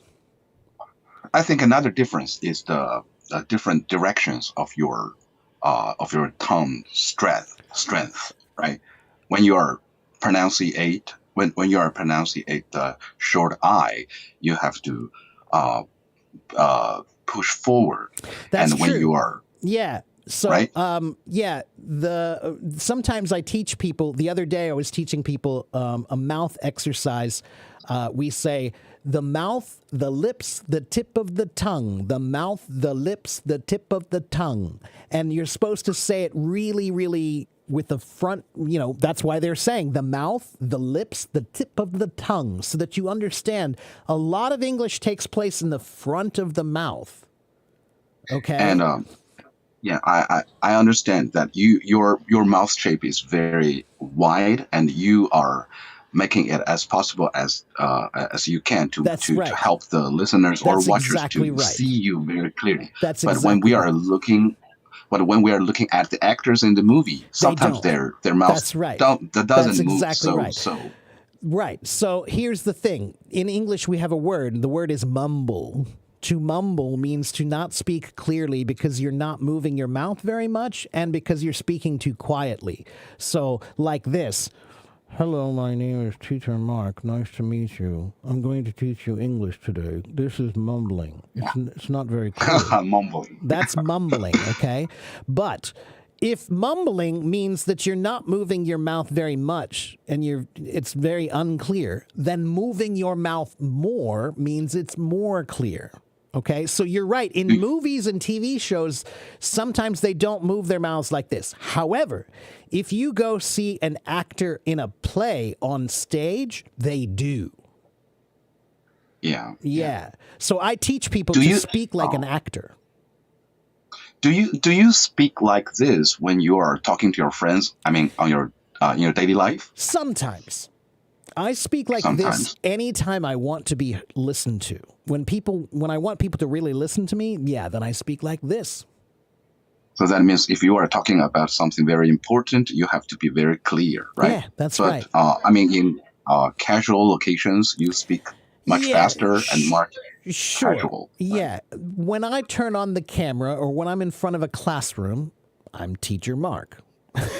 So it's a slightly different person than when I'm Drummer Mark with my band. Yeah, we speak a bit more casually, and maybe I use some bad words occasionally, and I'll use some more slang, and I'll say more things like gonna, wanna, shoulda, coulda, those types of things. But when I'm teaching, I try to use the most clear English I possibly can. And yeah, I try to enunciate my language so that everyone can hear me and understand me clearly. Yeah, I understand. That's good. That's And good I think for it's learners. That's good for. I think it's a good example. That you all should try to do it like I do, with a bigger mouth. The bigger your mouth is when you speak American English, and I say that about American English because British English is a little bit different. But American English, yeah, the mouth, the lips, the tip of the tongue, the mouth, the lips, the tip of the tongue. It's got to be big and clear, and you have to learn how to move your mouth very with purpose. With purpose. Purpose. Okay? With purpose. Yeah. Okay. Yeah. How to say that? How to say that? Tongue twist. Yeah, tongue Can I try twister. that? Yeah, the tongue twister. Yeah. Tongue twister. Yeah, there are lots of them. She sells seashells down by the seashore. Betty bought a bit of bitter butter. Betty bought a bit of bitter butter. Peter Piper picked a peck of pickled peppers. Yeah. There are lots of them. You have They're all you good. have a tongue worth $1 million. Well, thank you. That's fun. Yeah. So anyway, these are all just things that you do. These kinds of exercises, many actors do them before they do their scene. They might do this, or broadcasters on the news. Broadcasters. Yeah, they often, radio or TV, before they turn on the camera or start, broadcasting their show, that's what they're doing. The mouth, the lips, the tip of the tongue, the mouth, the lips, the tip of the tongue. To try to I get even their heard mouth that, to wake up. I even heard that before they turn on the camera, they do some special exercises before they turn on the camara. Yeah, Right. just That's what I'm some talking mouth about. movements. That's right. These Yeah, are the things that they do before they turn on the camera. That's right. I These watched types those of things. videos. Yeah. Right. But they're valuable Can I- for anyone who's trying to enunciate and pronounce their words very clearly. These are acting tricks. Can I try that tongue twister you Sure. just said? Yeah. What lips? What is that? The mouth, the lips, the tip of the tongue.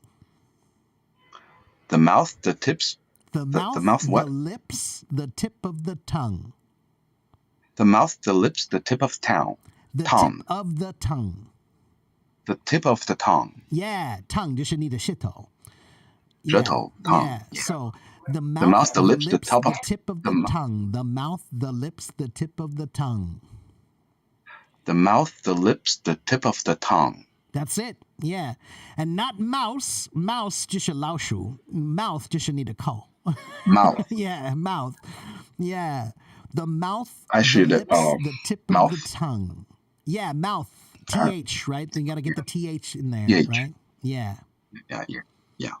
Okay. Good. Thank you. Yeah. You're welcome. And Yeah. and at the end of the conversation, I would like to play a song for you. Okay? Oh, wow. would you like to okay. hear? Sure. Yeah. Okay. An old song. Okay.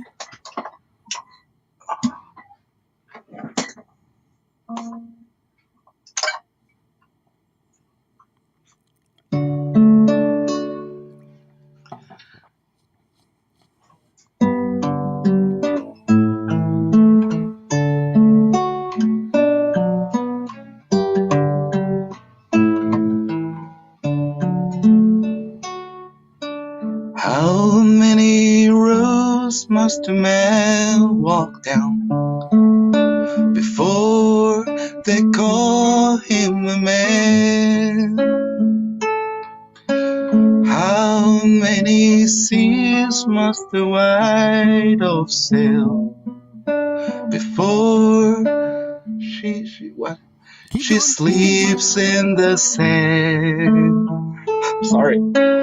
How many times must the cannonballs fly before they're forever banned? The answer, my friend, is blowing in the wind. The answer is blowing in the wind.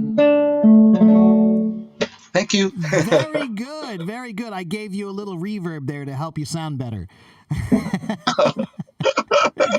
Yeah, very good. Thank you. Beautiful song, beautiful voice. You're doing great, man. Very good. Well done. Yeah, I like singing. And I'll I tell like you what, singing. that's one reason why you speak English better, because you sing English.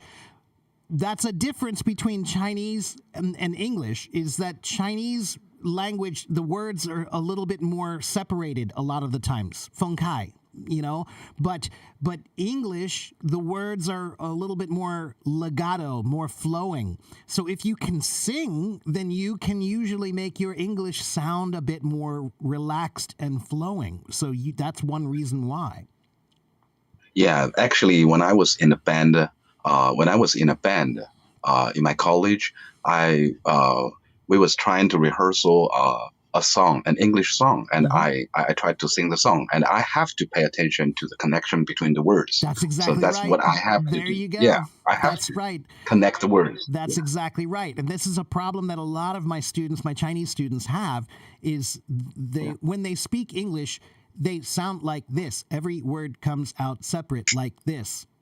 You know, everything is That's separated. Chinese. Right, because it's just the natural way that they're used to speaking. And the words, they're thinking of each word separately. But again, because you're a musician, music has phrases, right? And just like music has phrases, language has phrases. Okay? Yeah, it's all about the flow and the rhythm. That's right. Yeah. So again, musicians have a big advantage in learning any language. Yeah.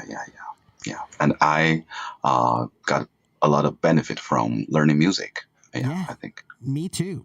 Me too. Almost every great idea I have about language learning comes from me being a drummer. So, it's kind of funny how those things, if you spend enough time doing something, you start to see how there are many connections to it in other places in your life, in other things that you do. Yeah. All right. Thank you for your sharing. You're welcome, King, and thank you for your song. That was beautiful.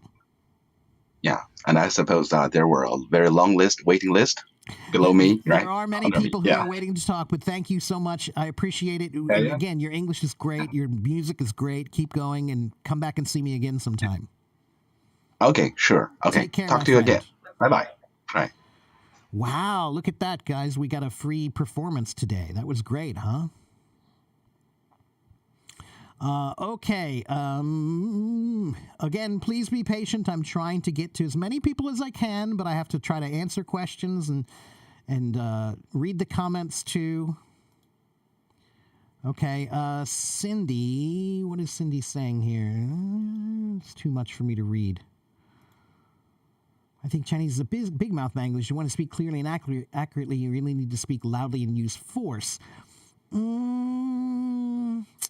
That's not my experience, Cindy. 如果我说中文用好大的口，我觉得这是奇怪。可是如果我说中文要用好小的口，我觉得这是不错啊。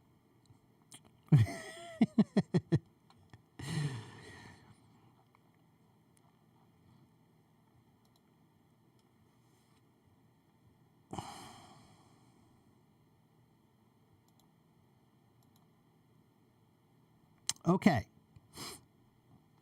What's the difference between he was my friend and he used to be my friend? Nothing. It's same thing. Same thing.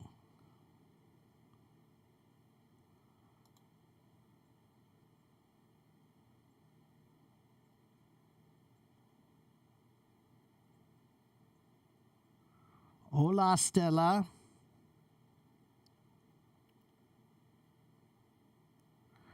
What is that song?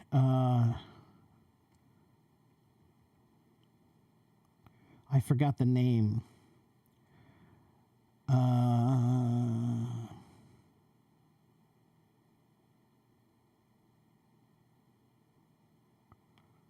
King, can you give us the name of that song again? I forgot.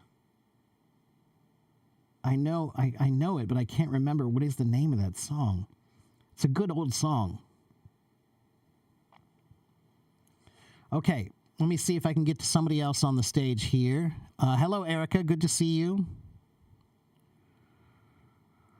Alex says, when I learn vocabulary, when I write the word, I look it up to its part of speech, and then I type it. But when I see it in a context like a verb, I can't recognize it. Alex, don't focus too much on the parts of speech. I feel like that's overthinking the grammar. When I play music, I don't think about what the notes are named. I think about what they sound like. Okay?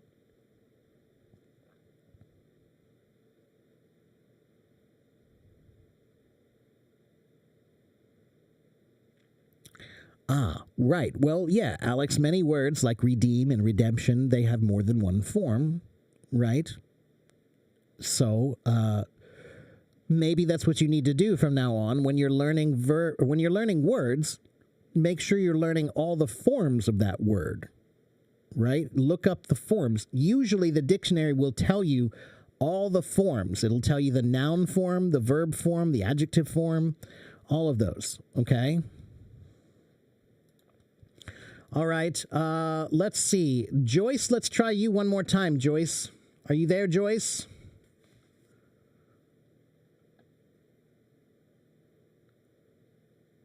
Joyce, hello, Joyce. There's Joyce. Hi.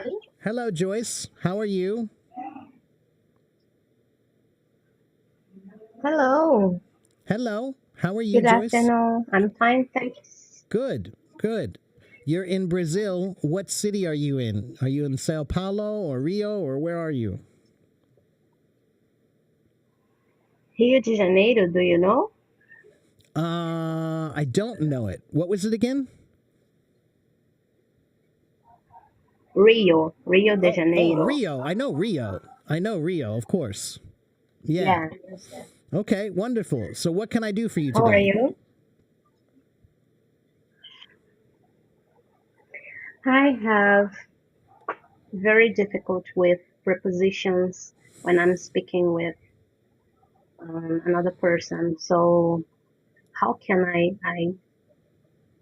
I be better? I don't know how can I say that. I'm sorry, but That's okay. You're doing fine. I just How can you studied. improve? Okay. So Yeah. prepositions are difficult in English, and there are many ways to use them. So honestly, the best way that you can improve them is just to do a lot of practice with them. Okay. If you go on to HelloTalk and you do a search in the HelloTalk moments, go do a search for AFIEC Mark's Grammar Post. I'm going to write it here. AFIEC Mark's Grammar Post. Do a search and you'll find many of my grammar posts from HelloTalk. And I have at least 3 or 4 about prepositions and how to use them. And I include a bunch of worksheets and tip sheets, right? So there are a few sheets that will help you understand how to use them. And there are a few sheets that are worksheets that you can practice doing. And you should take those and print them out and do them many times, not just one time. Do the worksheet 3 times or 4 times or 5 times. You just need more practice. That's it. Oh, good. Okay? But if you search for that in my HelloTalk moments, AFIEC Mark's Grammar Post, I have many grammar posts about different things like prepositions and different tenses and how to use commas and things like that. So everybody, you can do that. You can search for AFIEC Mark's Grammar Post, and there are many grammar lessons that I've posted in a HelloTalk over the years. Okay? Is it free? It is free. Yeah. Yeah, they're free. It's all in HelloTalk Moments. Oh. If you just go to the moments and just search for my moments. Okay? Good. And how can I be your student? Well, if you go to my new website, afiecenglish.com, you can buy some lessons. Okay? I just put the website there in the chat, AFIEC. AFIEC means a friend in every corner. A friend in every corner, because I have 65,000 followers around the world here, so I have friends in every corner of the world. Oh, good. Are these classes online, live? Yeah, online, or just live. You can do one-on-one classes private with me, or you can also do group conversation classes, guided conversation classes. Those classes are for 6 to 10 people. Oh, good. And I have one more question. Okay. It's about the accent. I have very difficult when I'm talking with a person, I don't know, from Texas, as you were talking, or a person from New York City, or when I'm watching a movie or a series, an American series. And when you are speaking, I can understand you, everything that you are saying. But when I'm talking with another person, or when I'm watching a movie or a series, I have a lot of difficulty. I don't know why. Well, there are many reasons why. Okay. So first, I'll tell you why you understand me better. Okay. 1, it's my job. I'm a teacher. It's my job to sound good. Okay. 2, I'm from the Midwest of America, and this is where most people sound like me. This accent is considered to be more neutral. It's easier for people to understand. It's more standard. Okay. And 3, I'm using the nicest microphone and equipment that you can buy, so it sounds as good as it possibly can. Okay. So those are 3 reasons why you can understand me better. Now, why can't you understand people when you watch TV shows? because TV shows are not designed to teach you anything about language. TV shows are just entertainment. Okay, so can you learn from them? Sure, you can, but there are some shows that will be easier and some shows will be harder, depending on many things. It depends on the accent. It depends on the content that they're speaking about. How much slang do they use? It depends on many things. Okay, there are some actors who speak very well and very clearly, right? Like Morgan Freeman. He's a very famous American actor, and he's famous for his voice, his clear voice, okay? James Earl Jones is another actor who's famous for his voice and his very clear, deep voice, okay? So, if you're watching TV shows and movies and you want to learn from them, there is one trick that can help you a lot. You need to get the transcript. Transcript. What is a transcript? A transcript means it's a printout of all the words that they say in that TV show or movie. So when you watch, if you don't understand, read it. And if you don't understand it, you can look it up. You can make notes on the paper and find the new vocabulary words and circle the phrases that you want to, remember. Okay? Leonardo DiCaprio also, he has most movies he does, he sounds like me. He has a mostly Midwestern accent. Okay? So, Joyce, you have to remember that language is kind of like music. When you start to learn a musical instrument, if you play the piano, they don't tell you, you should listen to everyone in the world who plays piano. No, they tell you, you should listen to the best. Listen to this person. They're the best pianist ever. So you should approach language the same way. You can't just listen to everyone in the beginning. You need to focus on people who do it well. Your voice is an instrument, and some people use that instrument better than others. Okay? And remember, TV shows and movies are entertainment, not education. They're not trying to teach you anything about the language. And so that means that's not their purpose. That you can learn from them, but that's not their purpose. And it's very possible that the things that you will learn might not be proper English, they'll be common English. Okay? So you should start with learning proper English first, and then you'll get common English later. Okay? Thank you so much. You're welcome, Joyce. All right. Well, thank you for coming on my stage, Joyce. I'm going to try to talk to a couple more people. I'll see you next time, okay? Take care. See you. Bye-bye. Bye-bye. Okay, let's see. Somebody was talking about Tommy Lee. What about Tommy Lee? You like Dream Theater also? Okay, yeah. And who else? What brand of drums do I use? I use AOT drums. It's a very, not very common company anymore. They're custom-made drums from Canada. Very expensive, custom-made drums from Canada. I've had that drum set for 25, maybe 25 years, something like that. Are you a drummer? Yeah, it's a custom drum company. Yeah. Okay. Am I saying that they don't speak right in English movies? Yeah, that's exactly what I'm saying. That's exactly what I'm saying. A lot of English movies, they're not using proper language. They're using common language. It's different. Every language does this. There's the language you use in school, and there's the language you use on the street. They're not always the same. Okay?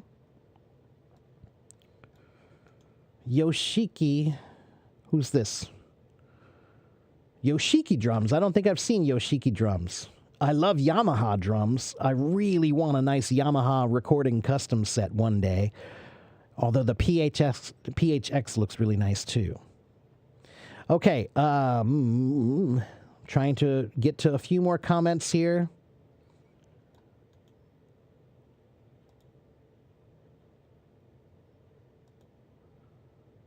I like Tommy Lee. He's okay. He does what he does very well. I play all kinds of drums, though. So my favorite drummer is Steve Gadd. He plays every style of music. All right.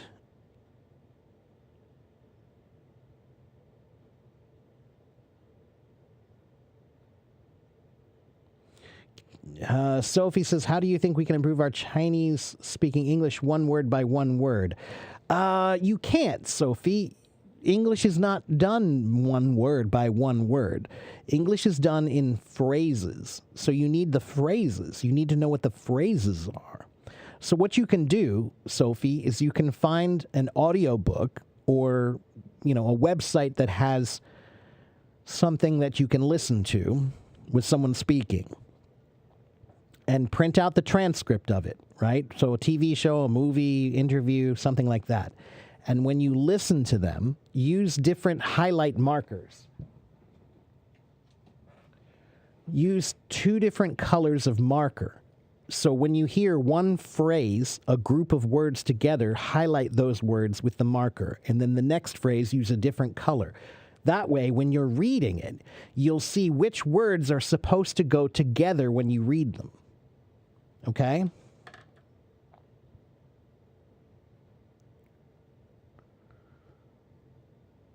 Okay.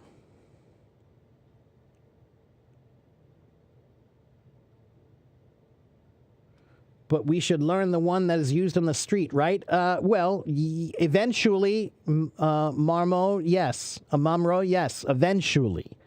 But not in the beginning. In the beginning, you should learn to speak well, like a proper English. Later, you'll learn how to make this English a little bit more common, like everybody speaks, okay? But everybody should start with the proper way to speak. Every American native speaker does, okay? What is my band's name? My band's name is Sugar Camp.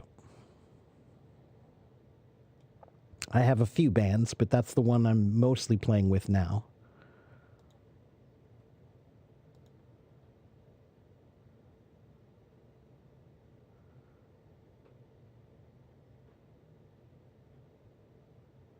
When should you use the and when shouldn't you use it?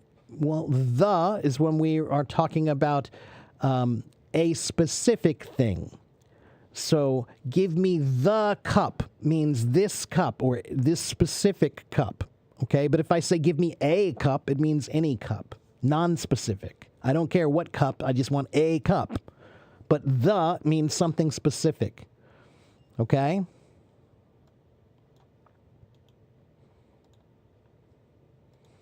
Dr. Feelgood, sure. I used to play that stuff when I was younger, man. I grew up playing all that music.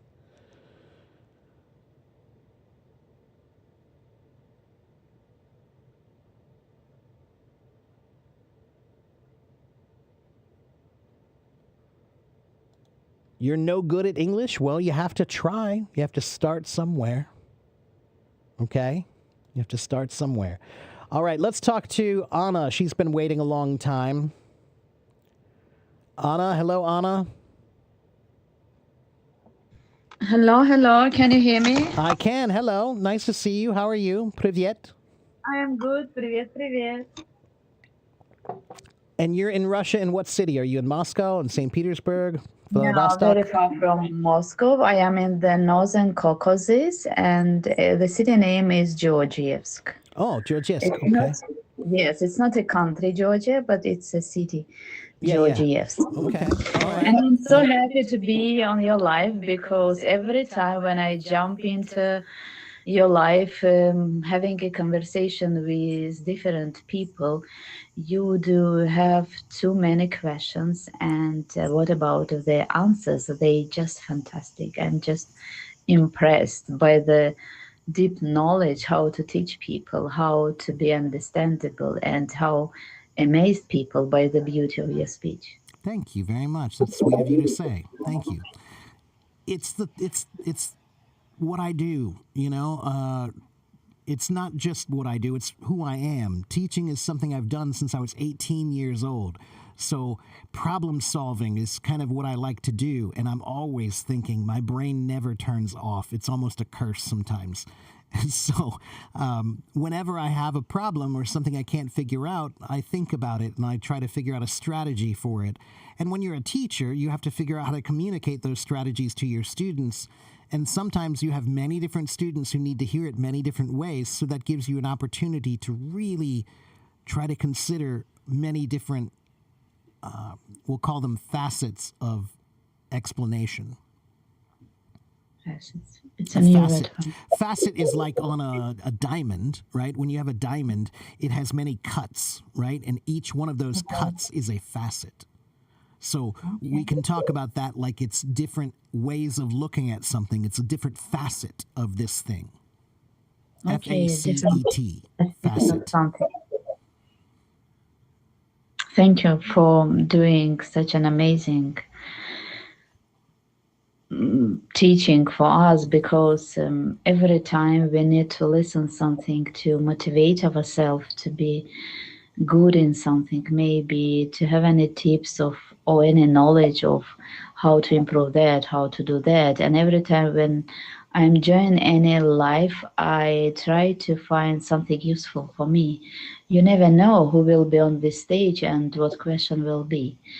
But the main idea for me to don't give up, just to go and to reach my dream, which is to reach an advanced level, because I joined this up being a beginner and now my level is intermediate. And Good for I you. found my own way by learning English. It's writing poetry in English. Very It's not good. easy. Yes, I wrote a poem about Hello Talk. It was Hello Talk birthday. I am confused because of time. Maybe it will kick me out. I'm not sure.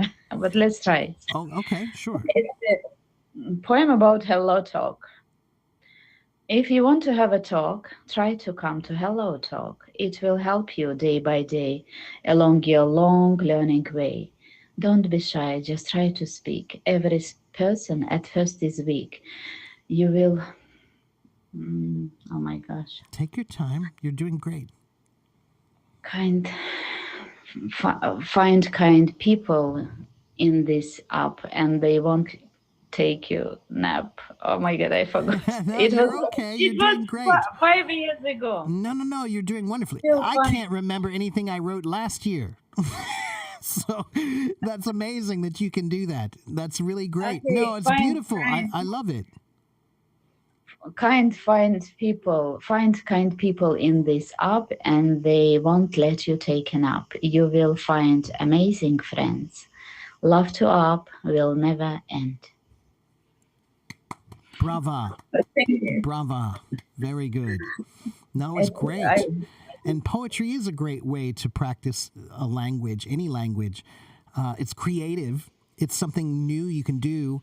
And creativity is it's the most important aspect of learning. If you're not using creativity in your learning, you're not going to learn well. So, no, that's wonderful. That's great. Okay, while listening my speech, I have a question to you. What do you think of my English? What need I improve, or maybe what to do else?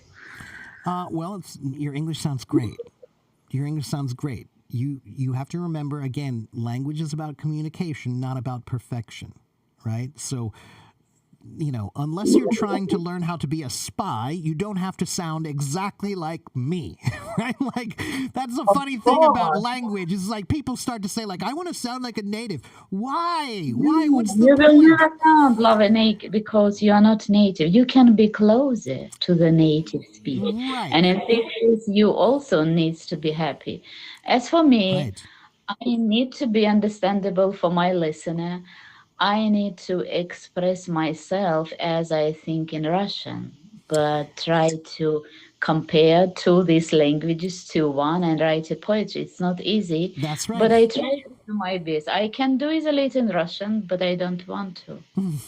Well, that's interesting. So here's what I'll tell you is one thing that you need to do once you reach the intermediate level is you need to start to try to analyze the difference in grammar between your language and English. Okay.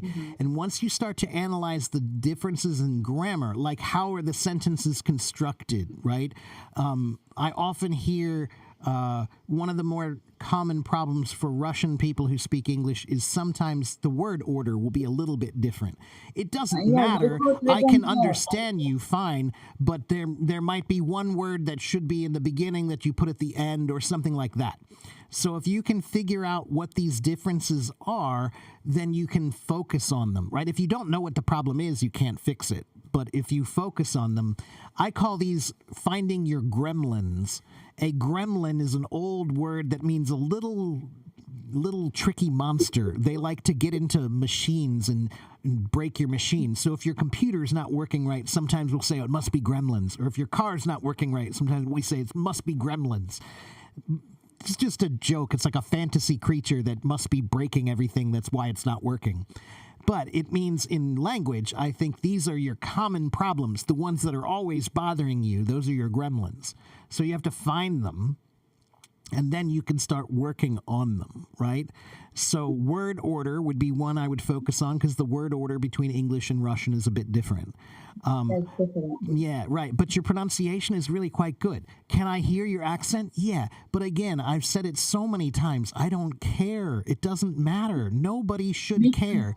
Language is about communication, and I want the world to understand that English can be spoken perfectly with any accent. I don't care where you're from. You can speak English perfectly with a Russian accent, a Japanese accent, a French accent, Italian accent, German accent. Doesn't matter. Clarity is what matters. If people look at you and they go, huh? Then that's a problem. But as long as the words come out clearly, it doesn't matter if you have an accent. And again, I think accents are beautiful. You know, don't get rid of them. That's your color. You know, you're kind of whitewashing the world that way. Like if you get rid of it, then you know. I also feel there's a negative aspect to that. When you get rid of your accent, it's almost like you're embarrassed of where you come from. Of course, right? I totally agree with you. Even when I came to Hello Talk at the level of a beginner and I couldn't speak at all. I started to go to the moments to native people. They were posting something and I was reading. And then they corrected me. And one day a person sent me a lesson in private. You're reading poetry too nice and your voice is amazing. I just imagine how you will read your own poetry because you have a beautiful Russian accent. I don't want you to change it. Can you try to write a poem? I say, I've never did it before. Let me try. And he gave me 2 days and I wrote 2 poems and he was a writer, you know, I didn't know that. And he put me on a January draft to my poems and I was amazed. And it was like a shock to me. I said, oh my God. And he said, Anna, you have too many talented to write. Why didn't you do it before? I said, I didn't know that. Yeah, well, you know, that's the funny thing about talent. Everybody has talent, but not everybody finds their talent. Okay, and from that time I started to write, and I do have more than maybe 250 poems right now in English. That's amazing. You should publish a book. The time limit strikes again. Anna, we were having such a wonderful conversation. I'm sorry about that. I will remind everybody again, there's my YouTube channel. If you have a time limit, then go to my YouTube channel. There's no time limit. I'm on YouTube and Hello Talk at the same time. So over here, Alex in my YouTube is asking me what's the difference between pop and jazz songs. Well, there are many, many differences between pop and jazz songs. Pop means popular. Popular music.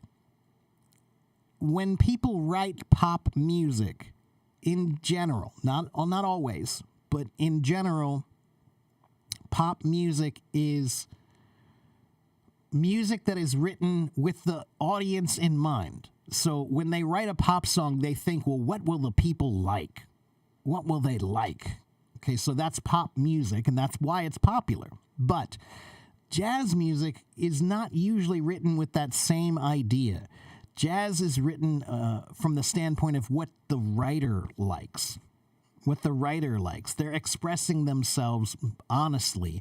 And if you don't like it, they don't care. They don't care. They're going to put that out into the world with their own voice. So the biggest difference, I would say, between pop and jazz is that pop music is written with the audience in mind. They want the audience to like it. But jazz music is written for pure expression of the artist. So you might like it, but you also might not like it.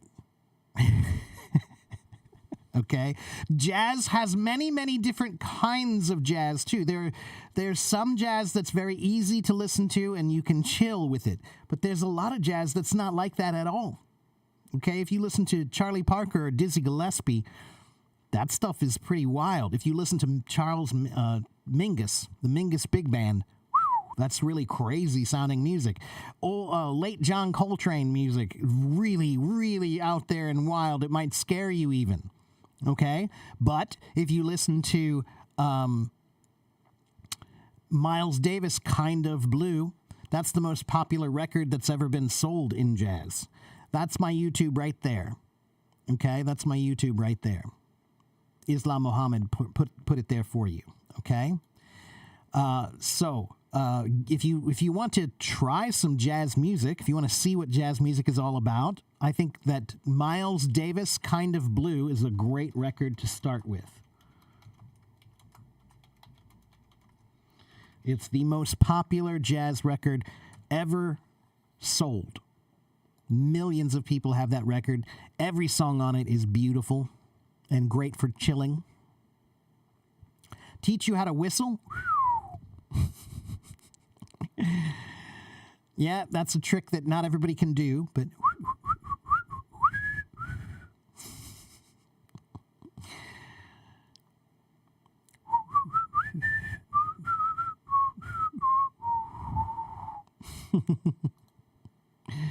all right. Well, Anna, I'm sorry that I didn't get to finish our conversation. The limit was over, but yes, you did very well. We're running out of time here, everybody. Let me see if I have time to speak with one more person. How about Yesenia? Nate, I see you, but I don't know if I'm going to get to you today. But let's try Yesenia. Yesenia? Hello? Oh my god. Oh, I'll turn the camera off for you. Don't worry. There, it's, well, it should be off. Why is it not off? There we go. Now it's off. Okay. Hello, Yesenia. 안녕하세요. Hello. Hello. 안녕하세요. You're in Korea. Are you in Seoul? No, I'm in a small town in Korea. What's it called? It's called Gumi. Okay. Most of people don't know about it. It's near Daegu. Oh, near Daegu. Okay. Well, that's okay. But look, most people won't ever know about it unless you tell them. Yeah. So that's why you have to say it. Okay? Most people don't know my city either. Don't worry about it. What's your city? Because Cincinnati, I've been Ohio. Cincinnati, Ohio. Yeah, I live in Ohio. Cincinnati, Ohio. I've Cincinnati. heard of the city, but I don't know about the city like a lot. So what can I do for you today? I want to be an advanced English speaker, but it seems like it's getting worse and worse, and I can't think of words like every year, every month. Okay. It's getting slower. Okay. Yeah. So how much do you practice your English? I haven't for a year, but I thought I could do it because I thought I was, talking to English speakers, friends who are English speakers, and I've been teaching English, and and I could understand most of what people say on YouTube or whatever it was. Okay, well, then let me give you one of my most popular tips here on Hello Talk, which is that if you don't practice your English, then yeah, you're going to forget it. If you don't practice your language, then you're going to forget it. But of course, it's difficult to practice because you don't have an opportunity very often, right? Right. But you can still practice all the time if you understand that language starts in the mind. There are not 4 parts of language learning. There are 5. Reading, writing, listening, speaking, and thinking. Thinking is the most important one. If you're not practicing thinking English every day, then you are not practicing. Okay? Right. If you think in English every day, then your language will be ready to read, write, listen, or speak whenever you need it. And the great thing about this is you don't have to spend special time studying English to do this. Just live your life the way you normally do. But when you watch TV, try to think about some of it in English. When you make dinner, try to think about it in English. When you go to the store, try to think about it in English. And there's You know what? Go ahead. Like, so I joined your voice room one time. Maybe it was last night or the day before yesterday. I don't remember correctly, but I heard that you said that, and I thought like that's what I do. Well, You good. know, that's what I've been doing since when I was in my 20s. I'm 32 right now, Okay, well, and good. and that was what I did. Like, you know, it was like writing a diary in my mind, or like I would think in English in my mind, and I would um, talk to someone in English in my dreams. Whoa, see, now if you start dreaming in another language, then you really know you've gotten to a higher level. Yeah. If I have dreams in Chinese, it's like, wow, did I just have dreams in Chinese? Wow. That's I definitely a higher know, level. So that's great. So look, that's a right? great start, but now you need to understand one other part of this, okay? Right, There's a right. there's a great Dutch painter named Mm-hmm. Rembrandt. Rembrandt was a famous Dutch painter. And he Mm-hmm. said, use what you know, and you will find out now what you do not know. So here's Mm-hmm. what you need to do. When you're trying to think in English every day, there will be some Mm-hmm. things that you think, oh, I don't know how to say that. That's your homework. Right. Okay? So this is Even though the next there's an step. expression that I know, when I hear it, I can't see it. Um, Well, then there's your when homework. I want to see it, I can't see it in an American way. Right. So that's, and sometimes the truth is there are some things that have no proper translation. Every language has a certain unique way of saying certain things that just doesn't translate quite well, right? Not everything, but there will be always a few small things that just, you can find something close, but not exactly the same thing. Okay, but that's okay. That's the beauty of different languages. That's why if you're reading books, if that book was written in a different language, you're not going to get the exact meaning. You need to Right. read it in the original language for you to really understand it well. Okay? Uh-huh. So Uh-huh. so that's what I would suggest you do is if you've already learned how to think in English and you can do that, that's great. You have an English mind. Now you need to figure out how you can push your English mind further. So that means you need to really get a notebook and start writing down all the things that you need to learn how to say, how to translate into English. All right. I have a bunch of notebooks in my bookshelf over there with Chinese phrases that I've learned, you know, like different things. It's like, how do I say this? Oh, well, there it is. Now I just write it down and now I have something to study. Okay. So, but you have to make your learning active, right? You can't just, you know, passive learning and active learning. There's the two ways to learn. And passive learning just happens without trying or thinking. And that's okay, but you're not going to advance very much if you're always passively learning. But if you make your learning more active, then you will advance. Okay? And you should feel frustrated sometimes. If you're not feeling frustrated when you learn, then you're not pushing yourself enough. Frustration is a natural part of every learning process. Right. Thank you. You're welcome. And your English is Um, quite good. You I mean, just need to work on it more. I've been writing all the words that I've ever, you know, got to know.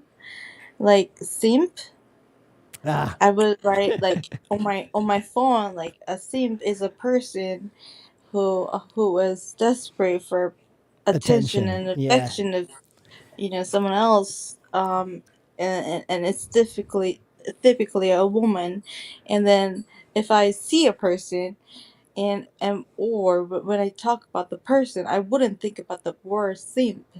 I can't think of the word, even until I look in the word. Well, And then maybe you need to keep that with you. Like either have a notebook that you kind of carry with you for a little while, not forever, but just for a little while, carry that around with you and look at it regularly to keep those words fresh in your mind. Or make a note in your phone and look at it regularly. Every day after breakfast, look at it. After lunch, look at it. After dinner, look at it. Choose a few times. right, Eating is such a great way to make sure you're staying on a regular schedule of learning. Because if you always right, do it right after or right before, you eat 2 or 3 times a day. So that means that you're going to get some regular practice 2 or 3 times a day. yeah, right.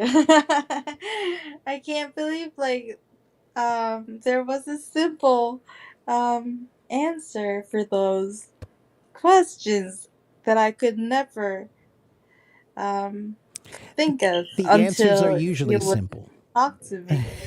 It's called Occam's razor. Occam's razor is the idea that the answer that you're looking for is usually the simplest one. But sometimes we always try to make it more complicated than it is. These days, every day, I hear somebody saying that there's some new conspiracy that people are doing this and they're doing that. Uh-huh. And no, 9 out of 10 times Right. it's Occam's razor. It's the simplest thing. So just recently in America, there was a big shipping container boat that hit a bridge and it destroyed the bridge, right? And now there are all these people online with all these crazy conspiracies about what happened. No, it was a boat that lost its control and it hit the bridge. That's it. It's the simplest Yeah. answer. So Occam's razor is a simple concept that the simplest answer is usually the answer. Right. Thank you so much. You're welcome. Thank you. And can you give me another advice for learning another language, because I've been learning Spanish for a year and it's not getting anywhere. Okay. Yeah, Spanish is tricky. I studied Spanish for a year too. So what I would say is apply these same concepts that you're doing with English, but with Spanish. So every language, you need to develop a mind to use that language, right? So right now, you're going to have baby Spanish because you've only been learning it for a year. But what do babies think of? First of all, babies don't care about grammar. Babies don't care about grammar. They don't know grammar. So don't worry about the grammar. So that just means you need to worry about the vocabulary, okay? And then think about, how do you feel? Are you tired? Are you happy? Are you hungry? Are you sad? Those are things babies think. What do you like and don't like? I like this. I don't like that. Simple. I want this. I don't want that. I need this. I don't need that. Start with that. That's what I call baby English. And that's the first step to learning how to use any language in your mind. Start with baby Spanish. Okay? Those were what I have been focused on.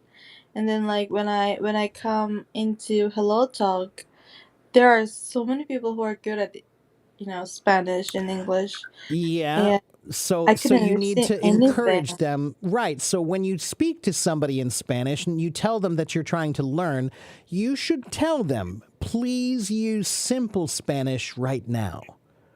Don't just use advanced language. You can't understand it yet. So they need to speak to you kind of like they speak to a child.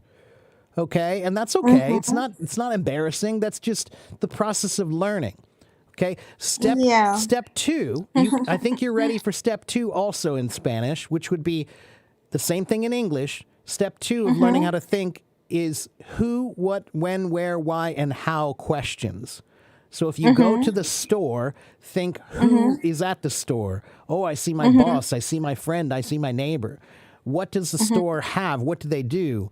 Answer those questions in Spanish. When is the store open? When does it close? Where is the store? Can you give directions there? You know, so everywhere you go, you should be thinking of who, what, when, where, why questions and trying to answer them. The more questions you can think, the better. Yeah, you mean like I have to make as many sentences as That's a exactly kid right. in Spanish. Yeah, and if you don't know how, then that's your homework every time. And the beauty of this is when you practice by thinking and looking around the world you live in, and it's your daily life, all of this is practical language. Right. So sometimes the books, they teach you things that are not very practical, you know, like, okay, if you're in school, then I have a backpack and I have 5 pens, you know, like, okay, that's great for when you're in school and you're a kid. But as an adult, it's a little harder. Here's one more tip I'll give you. The best, the best book that you can get for learning any new language is not a beginner's language book. So the best book you can get is a travel book, travel language. Yeah, so get a travel Spanish book. Why is that great? Because travel language books, language phrase books, they focus on practical language that you're going to use immediately. Right. I don't need to remember uno, dos, and tres. Right. That's right. The grammar and all that, they're not focused on that. They're just focused on, you know, okay, you need to know how to say, you know, how do I go to the bathroom, you know, or where's the bathroom, or what time is it? May I, you know, may I have some water? Those are practical things to learn. So travel phrase books of any language, I have about 10 of them over there. And I love looking through them. Much sense. Yeah, because they're so practical. It's the best way to start the language. Then after you spend 6 months or so studying that, then you can get the first Spanish book and try to start focusing a little bit more on the grammar and, you know, studying the language itself. But every language, we should be starting from a practical standpoint more often. That makes so much sense because I've had like a book about basic Spanish for like 7 years. And I don't get to every see the single book. language, every language. I don't know why they all think that grammar is the most important thing, but no. Because think about it. How many people do you know who have studied a language for many years, but they can't use it very well? I've met lots of them here, okay? But if you took a music class for 3 years, and at the end of that 3 years, you couldn't play any music, wouldn't people think something's wrong? You have to be able to make music if you learn music. Well, if you learn language, you have to be able to make language. So it should focus more on a practical usage, not just on a grammar, you know. But why do they do that, Yesenia? Because the tests. It's hard to test if somebody has a knowledge of practical language. It's easy to test if somebody has a knowledge of grammar. Right. So that's the only reason why they do it that way. But it's not the best way. Yeah, right. Okay? Oh, for sure. Thank you so much. You're welcome, Yesenia. It was wonderful to talk to you. And again, you sound great. As a matter of fact, your accent is excellent. You have your accent, you sound like an American. Oh, no. Yeah. Yeah. I mean, I can hear just the tiniest little bit of Korean accent, but not much. It reminds me of, do you know the TV show, Kim's Convenience? No. Oh, yeah, I love that show. Yeah. I love that show. It's a funny show. And yeah, the daughter on that show, she's got perfect English. You know, her parents have Korean accents, but she has perfect English, you know. So you sound a lot like her. Yeah.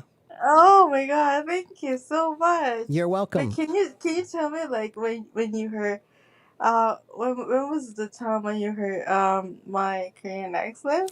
Because I want to Uh, fix it. well, again, it's so slight that it's only because I'm an English teacher and I've been here for more than 10 years talking to people. So it's something Yeah. that 99.9% of people would not even recognize or hear. So No, for that me, doesn't make it's just sense. so subtle that most people won't even hear it. Don't even worry about it. It's just like her. No. Like, honestly, it's not your pronunciation, it's more of the rhythm of your language. It's the rhythm.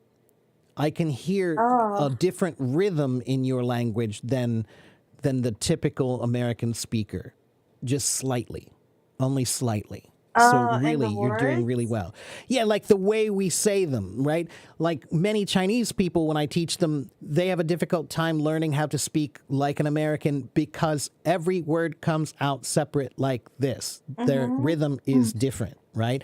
Mm-hmm. Vietnamese people too. The Vietnamese language is very short and sharp. So when they speak English, they sound the same. They use the same short, sharp sounds, right? So I can just hear a slight difference in the rhythm of your language, and that's the only reason why. Yeah, I just wanted to, correct it. But I But can't even tell you what to correct because it's that subtle. oh, thank you so so, much. so You're don't just even think hyping about me it. Don't even think up. about it. Again, you have to remember it's my job. I've taught a lot of people, and I've talked to, I have 65,000 followers here, and I've been on Hello Talk for almost 10 years. So I've literally talked to people in every single country in the world, and my Mm-hmm. ears are, I'm a musician, so I hear things that most people don't even hear, you know? So don't even think about it. You asked me, and I just told you honestly, but quite honestly, 90% of Americans would think you're an American. 98% of Americans would just think you're an American when they hear you. If you Oh took a my job as god. like a telecommunications job or a job at like a call service center, nobody would have any idea that you're Korean. Oh my god, thank you so much. That's like you made my day. Well, keep going. Thank Keep going. All right? thank you. All right, Thank Yesenia, you. it was wonderful to talk with you. Come back and see me again sometime, okay? Sure, sure. Okay. Thank you so Take much. care. Bye-bye. And have a nice day. Thank you. Bye-bye. Okay, before I forget, again, don't forget to go to my new website, afiecenglish.com. If you're following me already, please go to my website and give me your email so that I don't lose contact with you. You know, if you're on my email list, then I'll send you some new information. Maybe I'll even give you a coupon for some free lessons or a lesson or a discount or something like that. So, Anna Dard wanted to, yeah, that's okay. I know her time was up. That's okay. It happens. I know. The time limit is such a difficult thing. And if you go to my new website, AFIEC English, you will also see the link for my YouTube. Okay, here's my YouTube link also. But if you go to my new website, you'll see my link for YouTube there as well. So you can watch my YouTube videos on my website. Okay? So AFIEC English, it means a friend in every corner English. Okay?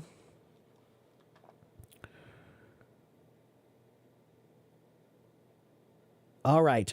So listen, everyone.